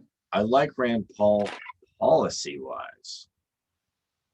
Personality-wise, I do feel you have to almost either have some charisma or have a lot of connections, or both. Both usually helps. Rand Paul just, when I see him, I don't know, maybe he doesn't do well, dude, let's get this straight. We're vote. I mean, you and I vote on policy, right? We don't vote on popularity. Yes, but most right? If not, we would have voted Trump or Biden, right? Yeah, right. I would have voted Trump or Biden. But here's if it was popular. As we talk culture, a lot of things, the flags, the sign, a lot of people are doing it on personality. A lot of people are doing it based off of emotional sensibilities. Rand Paul has great policy. He's not perfect. I'm not asking for a perfect guy. He is pretty close to Ron, but hear he just me out. Hear me out, though. Inspire I'm gonna defend Rand right now. Okay. I'm gonna try to defend Rand. Who told Fauci to go fuck himself more? Rand Paul. Who led, dude, his videos, his filibusters. People know him from the filibusters. They do. They definitely know him about COVID. He went today and talked about COVID and Fauci and freaking ripped him on the Senate. So people like, and he gets on Fox quite often, and for the right reasons, not the wrong reasons. So he is marketable, and in comparison to Amash, he is way more marketable just because he has the R. That's it. Now, when you put them side by side and you make them debate, it'd be a really good debate and things would even out drastically. But until we could even get a state Like, let's win New Hampshire, bro. Let's win Ohio. Let's win Florida. You know what I'm saying? Let's win a fucking South Dakota or something, or Pennsylvania, right? Yeah, let's win Right. Pennsylvania. And I want to give a shout out to Joe Solsky, who I will be working on his YouTube channel. Good guy. And the good thing is, that is what I'm looking at right now. I'm not worried so much about the presidential stuff because I can't control it, but Right. I can influence people. Hey, look, we can move because of these. Here's the thing, aside from Trump or Biden, look, the lockdowns aren't economically savvy. And they're causing more problems, in my opinion. They're helping. If a business wants you They're to, cronyist, dude. These lockdowns are straight up cronyism, man. It's straight up fascist freaking economics, dude. We're closing down.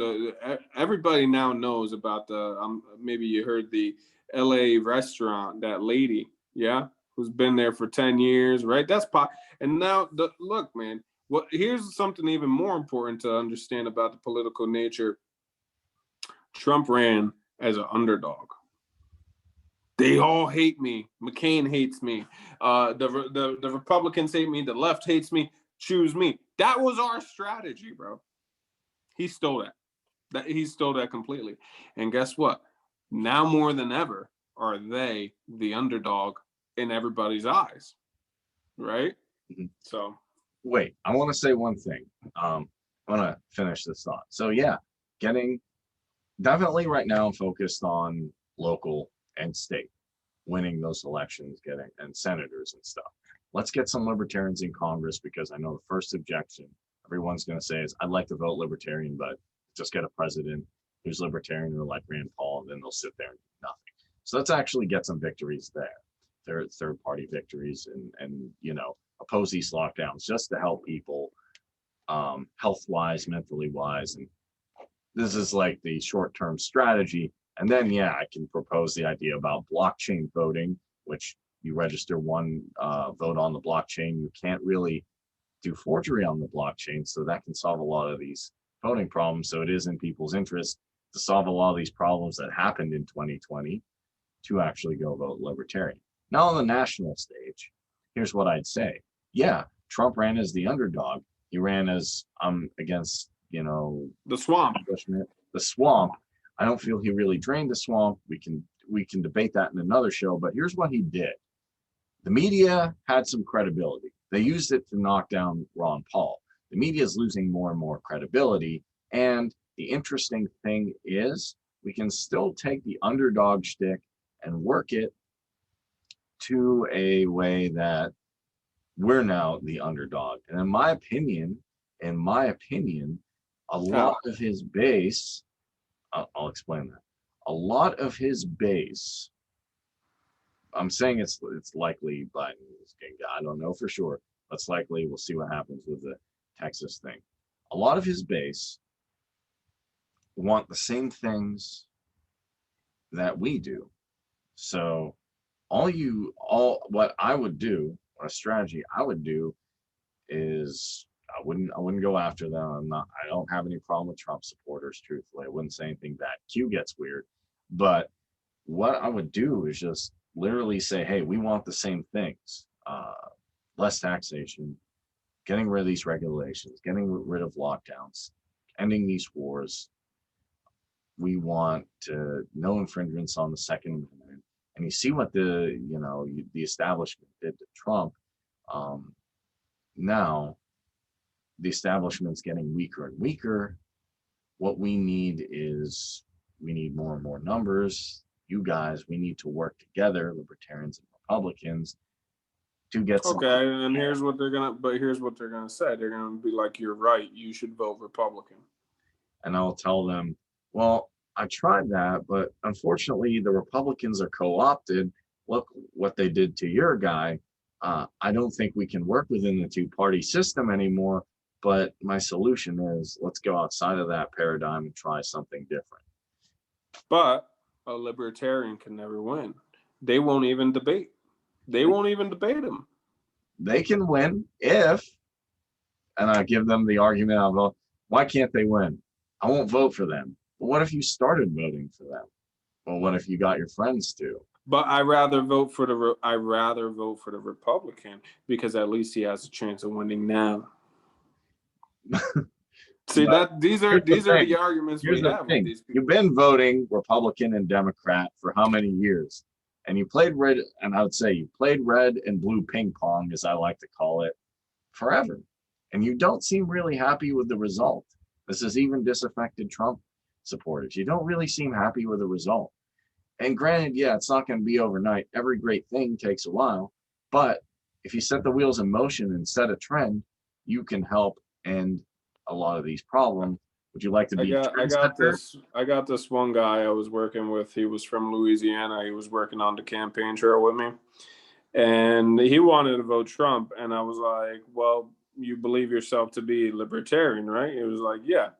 I was like, so why would you vote Trump and not Joe Jurgensen? He was like, well, because he's the only real viable option that would win. I was like, yeah, but you do realize if we get to this 5%, we'll do fine, which we failed. We failed completely, and it's probably fraud, etc. But whatever. However, here's what I did. I was like, look, bro, you're from Louisiana. Louisiana's red, right? Yeah. Your one Trump vote doesn't make that much of a difference because Trump will win Louisiana, your county, etc. Correct? He's like, yeah. But if you vote libertarian, now it will count more because we could get towards a third party being viable, right? And he was like, yeah, you're right. Okay. So he thought about it after a couple of days, and I kept like mashing this into his and just making fun of him for being a Trump supporter, etc. And I finally convinced him to do it. So that's probably how you could do it. You could talk to people that are from states that are like either very blue, very red, and be like, look, your candidate can't win here, but we all could agree a third party would definitely help America, right? Yes. Yeah. And look, if you're a socialist, I would even say socialists, Bernie bros, stop voting Joe Biden. Vote Green Party. Just go vote Green Party. I don't even want you to vote for my party. Go vote for Green Party because that's what you truly believe in. So go fucking do it. Don't, when they come, hold on, I know where you go. I don't want them in the fucking Libertarian Party, bro. Fuck those fucking socialist pieces of collectivist asshole. Don't understand supply and demand. Want to pretend that they fucking can't make a fucking coffee. Want $15 an hour, bro. Tired of that shit. I don't want to talk. Look, they come to that fucking bro. They come to the Libertarian Army meme group. This is like 24,000 fucking people in that group. They argue with me there all the time about because I attack them. I lure them in. Dude, they don't get it, dude. They don't get it. They don't even know how to debate, bro. They're just there to talk, bro. Okay? That's the freaking problem. These people have a voice in voting, and they don't know what the fuck they're even saying. This one guy told me, I went over supply and demand with him. I was like, look, man, the labor theory value is the theory. Supply and demand is a law. What he's like, well, only things in science are law that are proven true. I was like, yeah, that's supply and demand. And he was like, it's just a theory. I'm like, no, it's a law, bro. When has it ever failed? Just give me one example of supply and demand failing. No, because even if you alter it with Keynesian economics fails. You could throw trillions of dollars at supply and demand, and it will return to a 1-to-1 ratio. It is consistent as gravity. Let's not talk about the flat earthers because they're going to come after me for that one. But so that's the thing, dude. These dudes, they don't want to fuck. Listen, bro, they're not there to learn libertarianism. They're there to convert us into Marxism, and they're not going after me, bro, because, bro, I read. You know what I'm saying? They're going after the young kid who likes liberty, but then all of a sudden believes in victimology. Oh man, maybe I am oppressed because I'm fucking not white. Oh man, you know what I'm saying? They're gonna play into that shit. They're gonna fucking bro. I argued against racism for over a decade. It was only until I started reading some Thomas Sowell and watching some videos where I was like, holy shit, I'm a fucking dumbass. All those people who were arguing against me were actually fucking right. You know? And you know what I'm trying to say? These people don't want to be wrong, dude. They just want to convert people like us. Okay? They're the fucking enemy, bro. If you ask me, these people are our ideological enemy. Keynesian people, you could convert them. They still believe in private property. Can I, right?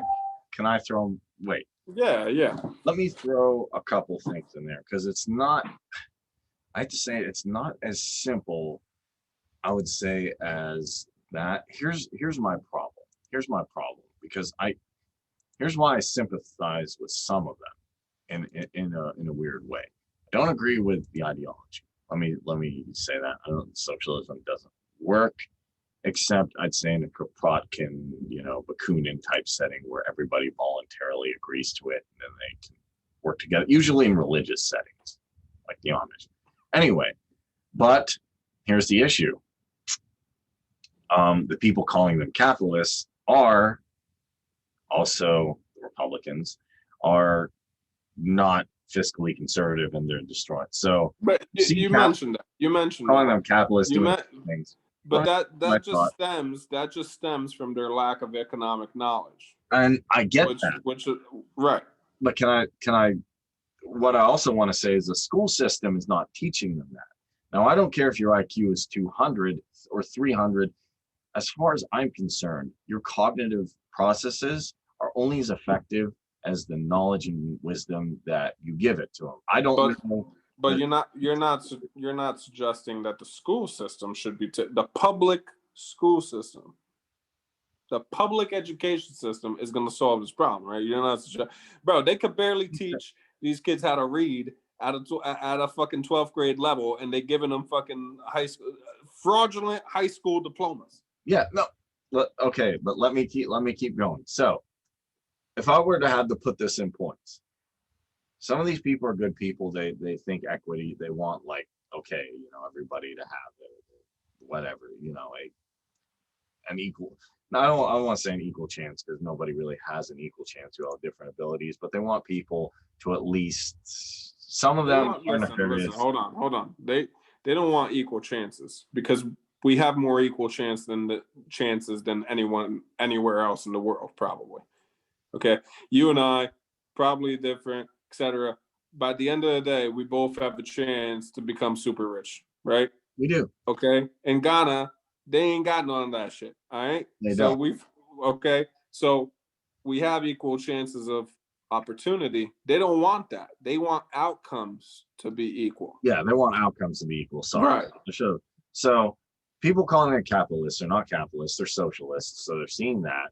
It's not giving them good outcomes. They can't make rent or whatever. The school system's not teaching them that. So I do feel, yes, target market can be definitely Republicans because they're easier and Keynesians because they're easier to bring over. But then if they're not going to work on the economic side, sometimes you can work on the policy side. Like say, okay, well, police are bad, right? We're having some issues with law enforcement using excessive force against certain people of ethnicities, and you think that's wrong. But hold on, because this is where we're going into Marxism has a track record, right? It does, and not a good one. It has a track record. They constantly expose capitalism as the enemy, no matter if it's competitive or not. Yeah, they try to. Right? So you're saying let's build common ground on some of the issues like police reform. Well, here's the thing. They don't want that, dude. They don't want, but first off, the stats are completely flawed. If you go through Dr. Sowell's work, the late Walter E. Williams' work, you're gonna see there's a Harvard study on excessive force. Okay. They couldn't find a disparity in it. But they couldn't find it. So I mean that's really hard. I've done it though. But that study is never looked at. That study is never ever looked at. I understand. Yeah, it's really hard. So are we gonna build common ground on lies? No. I'm not going to show them Thomas Sowell's study. That's I'll crazy. I'll tell you where we could agree with them. Decriminalize drugs. We could agree there. Criminalize drugs, certain social issues. I think policing, because okay, I'll tell you this.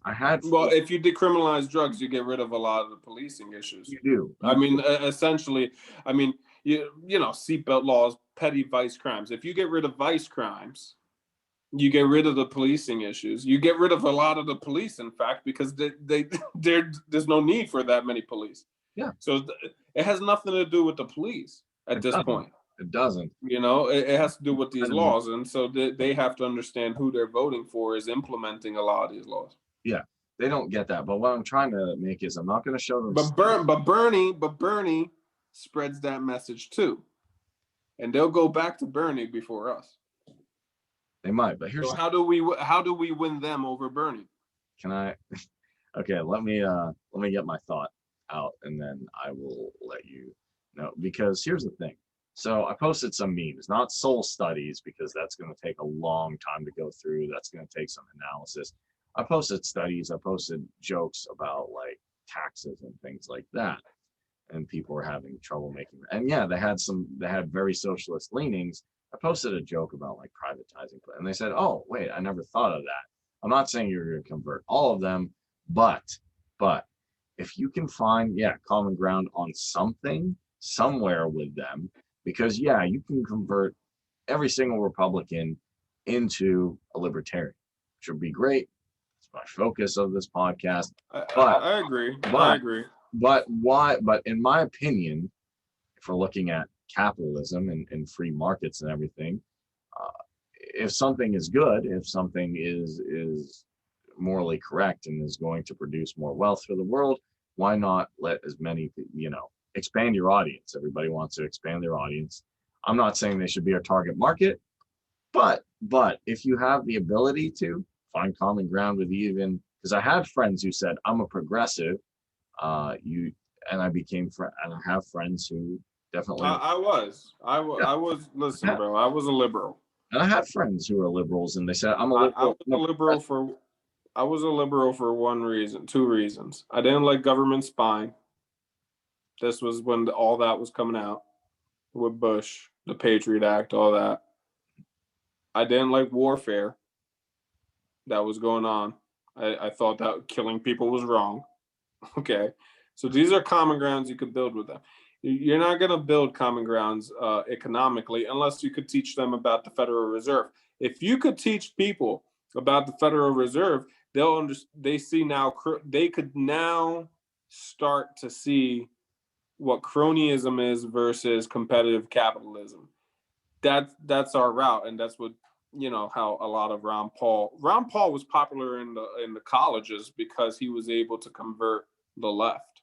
Yeah, and I heard people, and I've seen people on the left say, I saw Ron Paul, or I saw Jorgensen, less people, obviously, with Jorgensen and Amash, but they did come around. There have been people who were like, I'm telling you, like dyed in the wool, like buying Das Kapital at the bookstore. And I had even friends like that, and they said they were progressives or this or something on the left. And eventually they got to know me and talked about different social issues.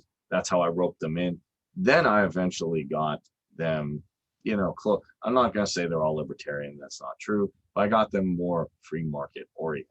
Most of them aren't as extreme anymore. At least some of them are libertarian. So I'll take that as a win. I don't have to fully push someone. But here's the thing. Ron Paul did not get me with the Federal Reserve. I didn't really care about the Federal Reserve. It got me because I'm like, well, Bush is lying about, because I was never a Republican or a Democrat, Bush is lying about Iraq. And he's the only one who seems to be saying this crazy statement that if we do things to other people that they don't like, why are we promulgating that as spreading democracy, spreading freedom? If think about it, how would we feel if another country did that here? And I was like, wow, that he's talking sense. He's not even saying anything super, super profound. He's just saying that I want to get spending under control, and I don't want to engage in wars of aggression. Okay, well, wow, to me that almost seemed like not even libertarian. I'm like, this dude, I'm 13 or 14. I'm like, this dude just makes sense. Like, he has common sense. That's something rare in Washington. That's a superpower, I guess. So for me, yes, definitely I want to talk to Republicans, definitely much easier, especially the MAGA movement after all this stuff is done. But I think here's a good issue that we have to tackle that maybe you see. I didn't suffer from this. I liked the founding fathers. I liked America. I liked America, you know. So it was a lot easier for me to convert into libertarianism, which is, you know, pro-capitalism, pro-American ideology. So today we don't have these people that they hate America, bro. They're taught that America was nothing existed besides slavery. Abolitionists all of a sudden came and it worked. You know, it's not like abolitionists just weren't there the whole fucking time. You know, they look at the laws. For example, there was a big law to create the Constitution. The South was underpopulated, so they would have had less congressmen, right? So what they did was they allowed every slave to be counted as 3/5 of a person, so that they would get more constituency, therefore congressmen. So you see how that works? Fucking really, really racist in one degree, and balancing out the power. But if you give someone any type of personhood, who before was zero, they had zero, and now you make it 3/5. That was an abolitionist way to work it in during those times. Today, well, just end it. No, people don't understand what the freaking 18th century was about. They had no idea what the 16th, 15th, 14th. If you go look, slavery was in, freedom wasn't. This was the first attempt at any freedom. They don't see America as a good thing. This country was never great, they say. This country, you see what I mean? Capitalism is bad, etc. So it's all built off exploitation. So now you have to convert these people now. Well, let me ask you this. Let's say we convert them as much as humanly possible. I'm not saying they're a target market by any means, but let's say you did convert a few, and then but let's say you get Republicans actually to be free market oriented, and you can pull some of the agorists or the disaffected voluntarists to say, hey, I get it, you want ANCAP stand now, I do too. Me and Max tried it with West Virginia, it didn't work, tried to buy the land, but I'll tell you what, if you can work in this framework with me, with these former Republicans, and actually get capitalism to work, maybe they would see it. I'm not saying they for sure. Maybe some of them would see it in a different light, when there's a lot less exploitation done by the state. Yeah, makes sense. Does that make sense? I do agree that if you could eliminate some of the cronyism, they'll have less things to freaking complain about. Because what are you gonna? Well, are we bailing out? No, libertarians don't want to bail out big banks. Oh wait, what? We don't like war. Oh, okay, cool. And then here's the thing: eventually, you get to a system where someone has said, "Hey, voluntarily donate to my Ethereum ICO initial coin offering. I have an idea for free healthcare. I have an idea for free education." And I do believe the free market, funny enough, everything that AOC wants, it sounds crazy and outlandish and should never be done by the state. I bet you the free market could figure it out in some crazy way, and in a much more ethical way too. So if we get rid of cronyism and we have people who are coming up with ideas constantly and innovations, I bet you we can even rope the people in now who are saying. Well, it's no mystery that socialism wasn't big prior to Marx. It was tried by a few kingdoms, etc. But like the Romans fed the freaking people bread, so it was always really around. It just wasn't popular. Charity was always more popular by private means. It always be that's one of the big things you could always show them, is that no matter what socialism has done, private charity has beat it, Mhm. like literally by like numerical values. And you could look at anything, foreign aid, private charity out competes Yeah. the American, and that's before Trump fucked with it. At home aid, private charity beats them there. Okay, and so, but they don't understand demand, supply and demand yet. So they're saying, okay, well, if we take away the socialist part, like you want, then those people are going to be starving. They don't understand that. Well, no, that creates a demand, and wherever demand is, supply will arrive. It's just fucking, it's magnetism, right? It's like, look, there's an opportunity to do something here, and there's tons there's taxes. We incentivize private charity like that. You pay less taxes if you have a charitable donation or a nonprofit, et cetera, et cetera. So you're right. The private market always does it better, but and I want to make this clear, because I think maybe I'm coming off like I don't want to convert these people. All I'm trying to say They're a lot is that harder. the obstacles to convert someone who is already Marxist. What's that one KGB guy? That the meme going around with the KGB guy. He says, "Look, man, it's over. Even if you show them the facts, they're brainwashed. It's done. They're fucking been shot out."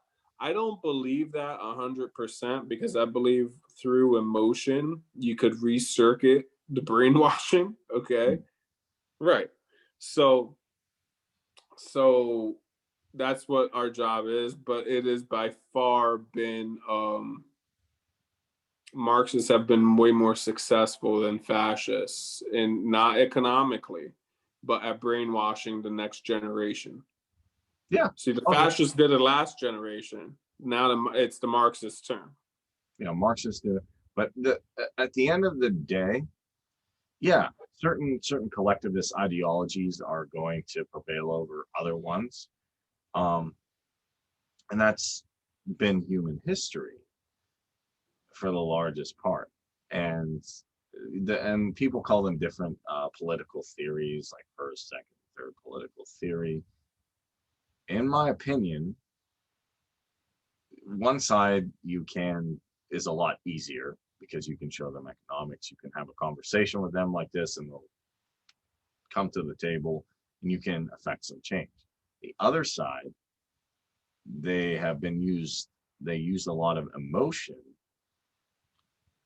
to bring them where they're at, to their current convictions. Well, There's no reason not you just couldn't use emotion. emotion. They twist the facts, and they make them hate. They They make do, them hate, they do, right? but So that's so still you're an emotion. dealing with hatred. You're dealing with one side who loves the country, and the other one hates the country. And Yeah. now you're telling them, oh, by the way, libertarian is this pro-American idealism, which is good. You No, can't come from that that standpoint. is not So what I'm saying. That was not at all what I would say, or come at with. I would just come at with emotional things to rethink about what they're like what? okay. So instead of, because you see a lot of these different commercials, different videos, I make videos myself. So you could make videos about, hey, you can't make your rent. These people are being thrown out. This is terrible. What could we do for people? Look at, and then drop maybe an idea or a phrase about quantitative easing in there. They can look in. Now, I'm not saying that's necessarily going to work. I'd have to think out how I was going to do it. Or you could talk about anti-imperialism, make emotions towards that, make emotional arguments and statements towards that. I can quote Howard Zinn and use it in a libertarian sense. That's a way. You can quote I can actually quote some Marxists, use their works in video, a blog, an article, if you're and spin it towards a libertarian perspective. Like what? You could take Howard Zinn. What is his quote about war? I have to remember it. I could write an argument. Okay, so let's take Yemen. It's a humanitarian disaster, the biggest one in the world. I could write an article, I could make a video, and I'm going to look up Howard Zinn's quote on war just so I get it. Give me a second. Sorry. It's all right, man. I was thinking like, Yeah. I agree with you. Obviously, that's why I was that I pretty much was saying that's how you gotta do it. You gotta build commonalities, and then through commonalities, can you infiltrate? Like infiltrate these people's brains. I could go to the UN now, and I could say, dear whatever leaders of countries, dear dudes who wear suits, do stuff that I don't particularly like. Historically, the most terrible things, war, genocide, and slavery, have resulted not from disobedience, but from obedience. Protest beyond the law is not a departure from democracy. It is absolutely essential to it.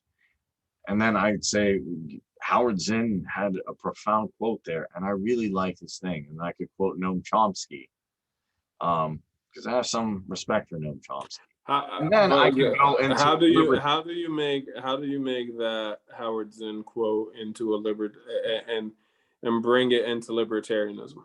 So I would take those things and say, in the fact of disobedience, the best way to disobey is to educate yourself, and to do that, you can use the internet and things like that.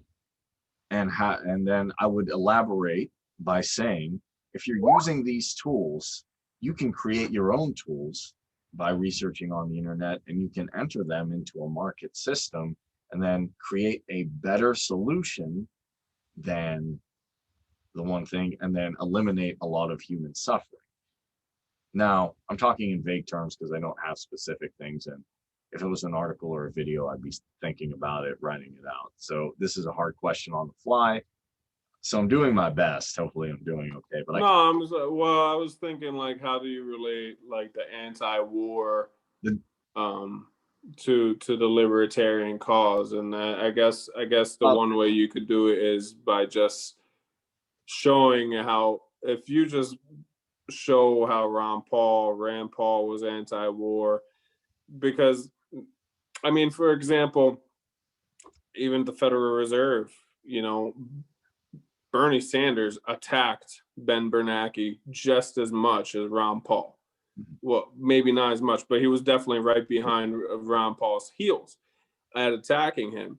And so he gained a lot of popularity, and he kind of ripped a page out of Ron Paul's book. He was like, this is good, let's do this. So you could easily grab Ron Paul's message with war, or peace rather, and show this to these people and say, look, there is an alternative to these Republicans, which is called libertarianism. And this is the right way to run that side. And even if, and just like, they think Bernie Sanders is better than Biden, right? And look, the truth is, when it comes to international affairs, Bernie Sanders would be a better president than Biden, right? So we're not like lying over here to these people by saying, if we could have a everybody who's Ron Paul Institute, Mrs. Institute on this side, and Bernie Bros on that side, then we could build a better future. So we have to work together on this, even if you still believe in socialism. I'm going to try to change your mind, but even if, we have to at least agree somewhere. That way we can work together on something. So in the primaries, if you know that libertarian is out there, or excuse me, if a libertarian candidate is running as a Republican, and you want that libertarian in there, why don't you go vote for that? Register as a Republican, go support that libertarian candidate who's running as a Republican. Try to influence the election through for things you're for, even if it's with people that you don't necessarily agree with 100%. Even if you agree with them 30%, well, guess what? That's 30% more than the other Republican who he's facing. Yeah. So that I think that's pretty much how we get them to do things. I debated this one Marxist who was like highly anti-corporate, and like no libertarian supports a monopoly unless the monopoly is the one Rothbard describes, which does not receive subsidization. There's no government interference, no regulation. It's just a monopoly that can achieve success by giving what supply to the demand and meeting it every turn. So this guy liked how I didn't like the Federal Reserve. He liked how I didn't like monopolies, and he really enjoyed the conversation I was giving him about how monopolies really can't exist in a completely laissez-faire market. It's very, very, very hard for giant corporations to exist because they don't have the subsidies, they don't have all these regulations to protect them. So there's no protectionism, so they all fail. So if you minimize regulations, you actually do what, and that's where I lose them. I talk about minimizing regulations, and they're like, no. Yeah. We need more regulations, So, but no, I've got people by. Here's the thing, and I'm willing to go to these anti-corporate marches, or I'm willing to actually even talk to Antifa. I don't know how people thought it was part of that, but I'm willing to talk to people from Antifa. I'm willing to talk to these groups now. Yeah, I could even, you asked me how Howard Zinn could work. I thought of it while you're saying it. It's the best way to do active disobedience and to help your fellow man is the non-aggression principle. So, and then I can rope it in by saying, hey, just like with the Bernie thing, don't we want to, and these are causes towards me, I'm not lying, don't we want better outcomes internationally? Don't we want to get out of Yemen to solve this issue, or not be involved with Palestine, to not be involved in regional wars? And that's terrible. And then I can talk to them. Yeah, I'm against all that stuff. And I got a lot of left friends. Now I think of it, kind of interested in some of the libertarian stuff because they were super, super anti-war, which is reasonable because most people don't like it when other people are dying, we're bombing other people, and then they just hey, the left is doing it too. So strange. Biden approved Raytheon people to his cabinet, so it's not like he's anti-war either. So it's just pushing them to say, hey, we have commonality, and talk to them and say, hey, we're on the Mises side of the thing. We don't agree economically, but let's work to help the social equity of our fellow man. People of different things, and we can work out our differences. And I could say the Brett Weinstein argument is there's tremendous reason to say, hey, I'm a human, I don't know everything. And he asked the question, do you think if there were no barriers to socialism, it would work? And then one guy say, yeah. He's like, I'm ever less convinced that it would. And I said, do you think if we let the economic libertarians deregulate everything, that it would just work? He said, well, probably not. He said, so what I'm suggesting here is that if you're looking at the political spectrum, it's the green side and the purple side down here, and the blue, the red up here, if I'm picturing it correctly. He said there's great incentive, this is his perspective, for libertarians on the right and libertarians on the left to work together. He said, because we can find common ground as liberty as a building. They're not freaking libertarians, bro. They're not. I get. They don't. They have no historical record of liberalism, except for one fart in the wind, okay, which happened in France, and they got freaking shot down and invited an imperialist fucking Napoleon. Let me as soon as they say the libertarian, oh, we invented the word. Okay, bro, let's just work with inventions now. No, forget that. Here, let's say decentralized instead of libertarian or anarcho. Take the libertarian anarcho. Say people who want to have decentralized communities and people who want to live in anti-authoritarian. Yeah, if we're gonna go. So okay, he said this is Brett Weinstein. This is not my words, keep that in mind. But I did find this clip interesting because anyone who wants to work with libertarians, I want to see what if they're willing to have a decent dialogue with libertarians, it's not just pandering to them. Like, hey, we're going to get out of Afghanistan real quick. Ha ha ha, vote for me. That I'm like, go away. Because that to me is a really bad sales pitch because I just don't. Because we know we're not leaving. We know we're not leaving. We know we're not leaving. We didn't build that base for no reason, right? So we know we're not leaving. If someone on the left's like, yeah, I want to talk to the economic libertarians, I'm like, oh man, woo.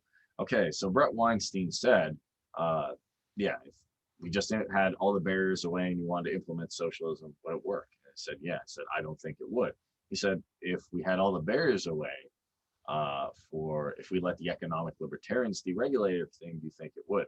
He said, no, I think it would, by the way. So I disagree with him there. He said, but there's tremendous potential for anti-authoritarian people like the Mises, Ron Paul folks, and the Bernie folks, generalizing here, I know they're false, to come together, he said, because the two sides up there don't like each other. The Republicans and Democrats don't like each other. Just like I don't like them. Yeah, I don't like them either. I ain't down with Cheeto. No, I'm saying I don't like the anti-authoritarian left. It's just because I'm like, okay, well, you could say that you're not gonna fucking force me to do shit, but I don't believe your fucking collectivist bullshit. So I'm fucking oh yeah, we're just gonna have a village and we're gonna make sure it's all okay, bro. Listen, dude, no one's equal. No one's equal, and that's okay. That's okay. I'm better at some things. You're better at other things. Like you play in a band. I don't play music, bro. You would shit on me on any musical fucking anything. You know what I'm saying? But I go to the gym. I put up a lot of weight. If you come to the gym, maybe I'm a little better than you there, right? Whatever it is. My point is these motherfuckers don't believe in that shit. They think it's unfair somehow that someone works harder, okay? And they're never, ever, ever, ever, unless they get that out of their mind, if they keep that, they're never going to be anti-authoritarian because they want to force equality in their community. And if you have to be a part of that if you live in that community. Now, mind you, let's say, well, you could leave. We're not going to force you because that's what they tell you. Okay, that's fine. I could leave, right? So me and you, we go there. We're going to try this out, right? Because we're like, fuck it, why not? We're going to try it out. This sounds great. They're promising me equality. Okay. We start realizing we're working a little harder than these fucking assholes. They're lazy as shit. They're getting up at like 12 noon, and we're getting up at 5 a.m. to fucking go work the farms or some shit, right? Because we're living on this like off-grid site where we're going to have anarchy. Okay, cool. So then we're like, man, listen, dude, we're not making out too well here. We got to get the fuck out of here. Well, we're not going anywhere, bro. We're stuck there economically. It's not like you could work harder to make that money to get the fuck out. That there is no way out. Unless you steal. At that point, is it even stealing? You earned it, right? But to the community, it's stealing. So they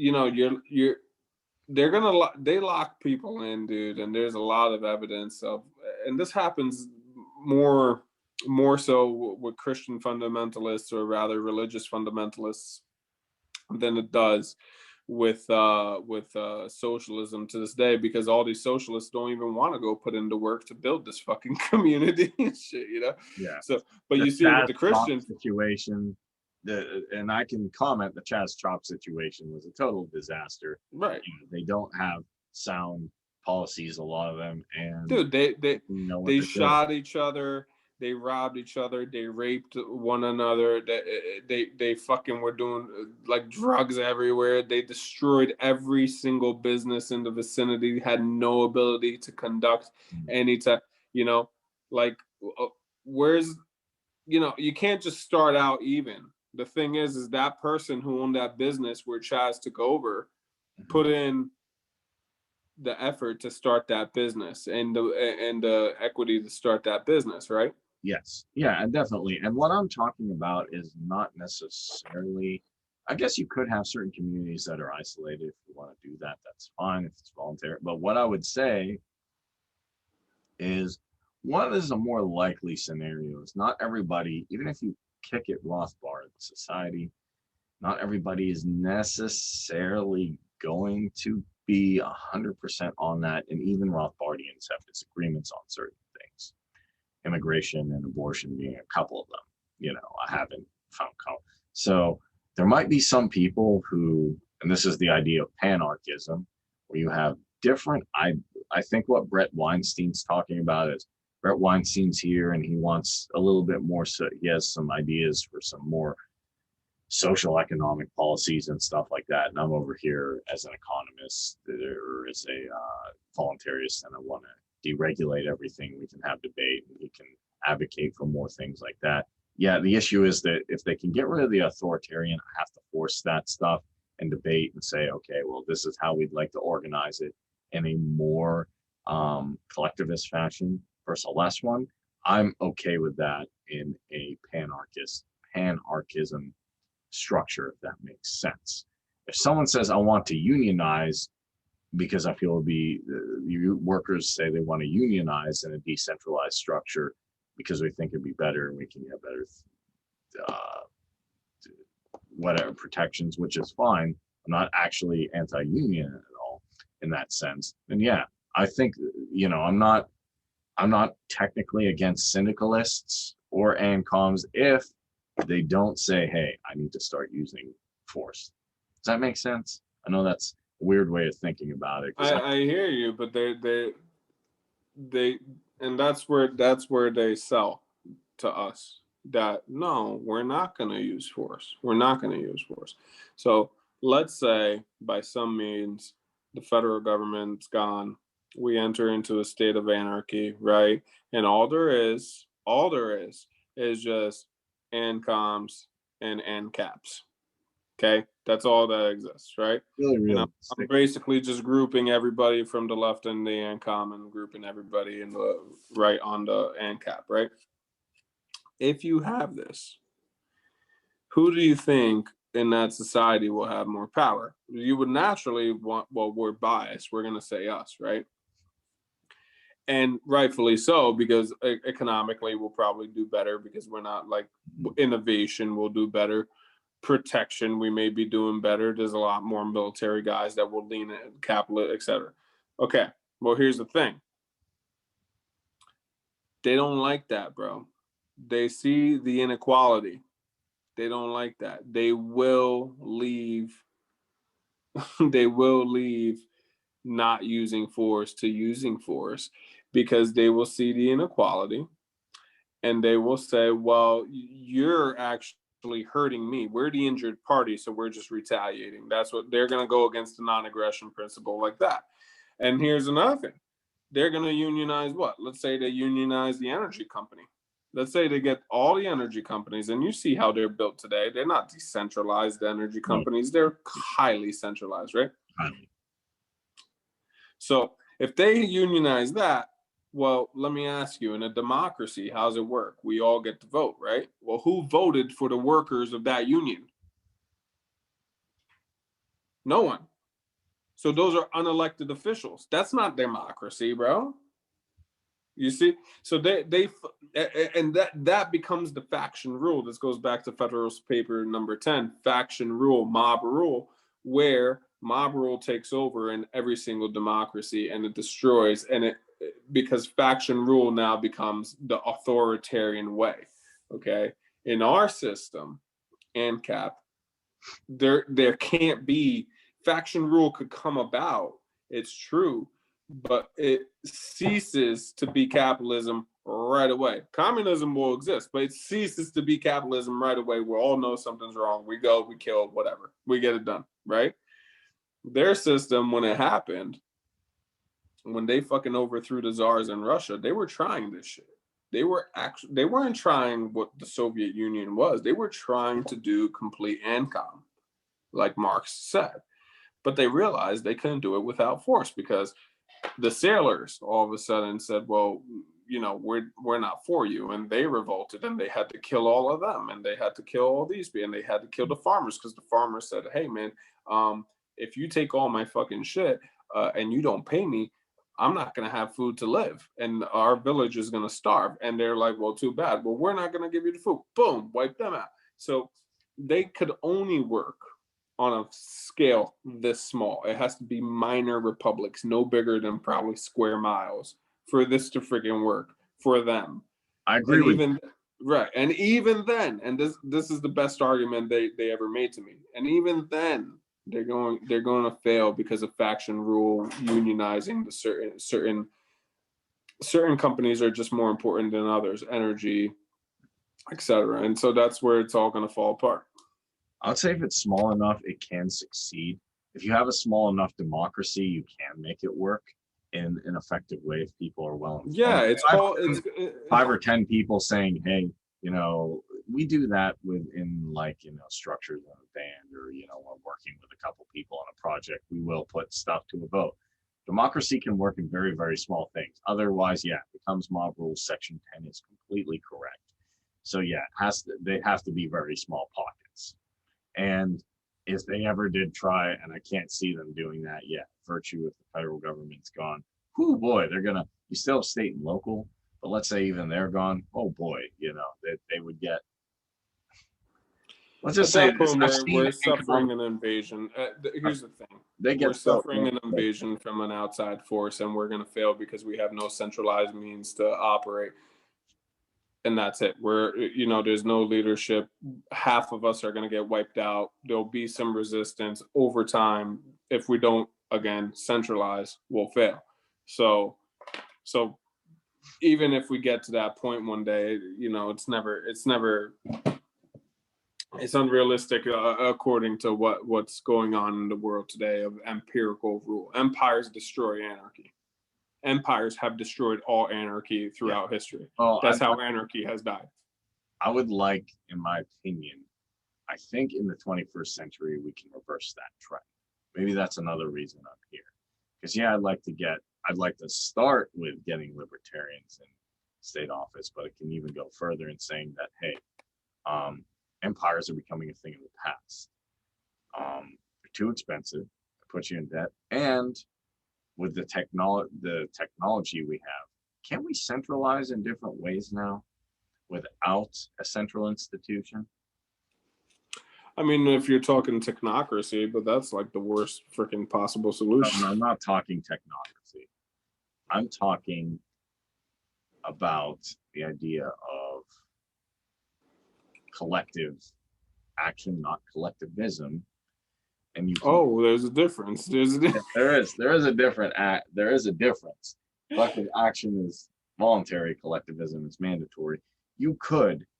I'm not saying it's possible right now, because I'd have to see how it worked, but it is possible in the future. You could set out potentially temporary centralized structures to work in times where you need to either combat foreign invasion or something like a natural disaster. Well, that's what we had way back in the freaking day. That was the purpose of the federal government. It was like, okay, if there's issues that the states can't resolve, we're here, we'll figure it all out. We'll have a strong army, so if England or Spain ever come knocking on the door, we could fuck them up, etc. And then we just became empirical anyway. Like, we were subverted because we faced outside threats. Not because we faced inside threats as much as outside threats. We had our inside problems, tons of them. We're still here. So we didn't crumble from within. Now we're crumbling from within because we became the empire, yes, authoritarian empire to a great degree. But back then we were never going to fail for that. We were going to fail because we were facing threats of Spain and France we're good friends with. We were Spain and England. And so we had to go and all the way to the freaking, take the Texas territory, which was all the way to California at the time. That's what that meant. It was like we had to do all that. So in order to not crumble as a minarchist society. So in an ANCAP society, if a minarchist society, which is centralized, is in danger of all that, and it could survive it, okay, but multiple times we didn't survive. We almost fell apart from the Civil War. true. Okay, so there's a few issues with anarchism. Oh And yeah, mainly it's an empirical. Mainly it's empirical rule. true. Yeah, there's a few issues with it. And here's this. I'm under no impression, even if every place went ANCAP tomorrow, there wouldn't be problems. The problem I have is people put utopian ideals of the state against workable ideas that have flaws of the free market and say, I don't know if it worked because some bad things would happen. People do bad things with Bitcoin. Yeah. People rip each other off. But I don't think anybody's printing Bitcoin and then starting wars. So here's the thing. Imperial powers, in my opinion, with more and more trade, with things becoming more and more peaceful, hopefully can become a thing of the past. Now, I'm not talking about technocracy, but you could use decentralized apps to organize militias, to organize different things like that. That's what I'm talking about, collective action, not collectivism, because minarchism. Well, one of the reasons, for example, what we're facing as an enemy, so we could understand how to combat it in terms of imperialism, is we were facing the Soviet Union, and today we face something like China, Russia, still, etc. So we created NATO, right? That's how. So we had to, because they were highly centralized. We fought fire with fire by creating a centralized force called NATO. They were all going to chip in. We were all going to go into their countries. England, France, and the United States was going to go and help everybody. We freaking disarmed Germans. We disarmed the Japanese because they were enemies at the time. Now we got to let them go. We got to let them have armies, if you ask me. These people need to have armies. They need to we need to decentralize by strengthening our allies. Yeah. Right? Because the Germans could kick ass, bro. If you look at the Germans in World War I and World War II, they lost, but it was everybody against them. That's why they lost. They were doing fine until they were outnumbered like 100-1 or whatever it was. Also, in Japan too. Japan took over the whole South Asia. They were deep into China's ass, fucking them up. So I mean, when you say, okay, we're going to have these apps and stuff, how can you now? You think China don't got apps? China's fucking apps. balls deep into AI. That's one way, but here's the thing. The thing that's actually, I've seen experts, they said the thing that's actually worse is not physical attacks, but cyber warfare, and that's what a lot of people are doing. So to me, a private company could do that. But let's say militarily they wanted to mess with us. Back in the day, minarchist societies, we did not have nuclear weapons. I asked my dad just to verify this because some libertarians online said, well, private company. He said, Kareem, private companies do take care of nuclear reactors and maintain all of them. Sometimes they have the government patches, but here's the thing. Is it not, I know this sounds a little bit crazy right now, but I would do two things. Robert Murphy suggests insurance companies in case anyone gets hurt, in case of these disasters. But yeah, China has apps. We can have apps for, Minutemen and militia and get that going. That's how it also do policing in a different way. But we have nuclear weapons now. We have nuclear weapons. So empires, you can crumble an empire, retain your nukes. Okay, that's fine. Here's the thing. Here's the thing. We have an anarchist society. We're going to have a private business run the nuclear weapons program, correct? Yeah. Okay, that's fine. That's great. Now, here's the thing. What keeps them loyal to us and not China tomorrow? I mean, China may fund them and be like, look, we'll pay you. We'll pay you to stay out of it. We'll pay you to fucking bomb them. Okay? What keeps them loyal today is that they're an American company under American, their nationalism is the first thing, and second, their funds come from taxpayer dollars. See how nasty this is gross, right? Yeah, This is is a even gross crazy to think world. about. But So if you incentive. end that, their funding would still come from us, right? And one, you got to explain to me how we're going to do it without taxes, nuclear warheads, because a lot of us are anti-war, bro. We're gonna be like, I ain't paying for that fucking shit, and we're just gonna fucking leave. And then a lot of rich people are gonna have the fucking nuclear warheads, and they're gonna be easily bought, because they're always easily bought when there's just a few people. So how, you see what I mean? Like, How do you do it?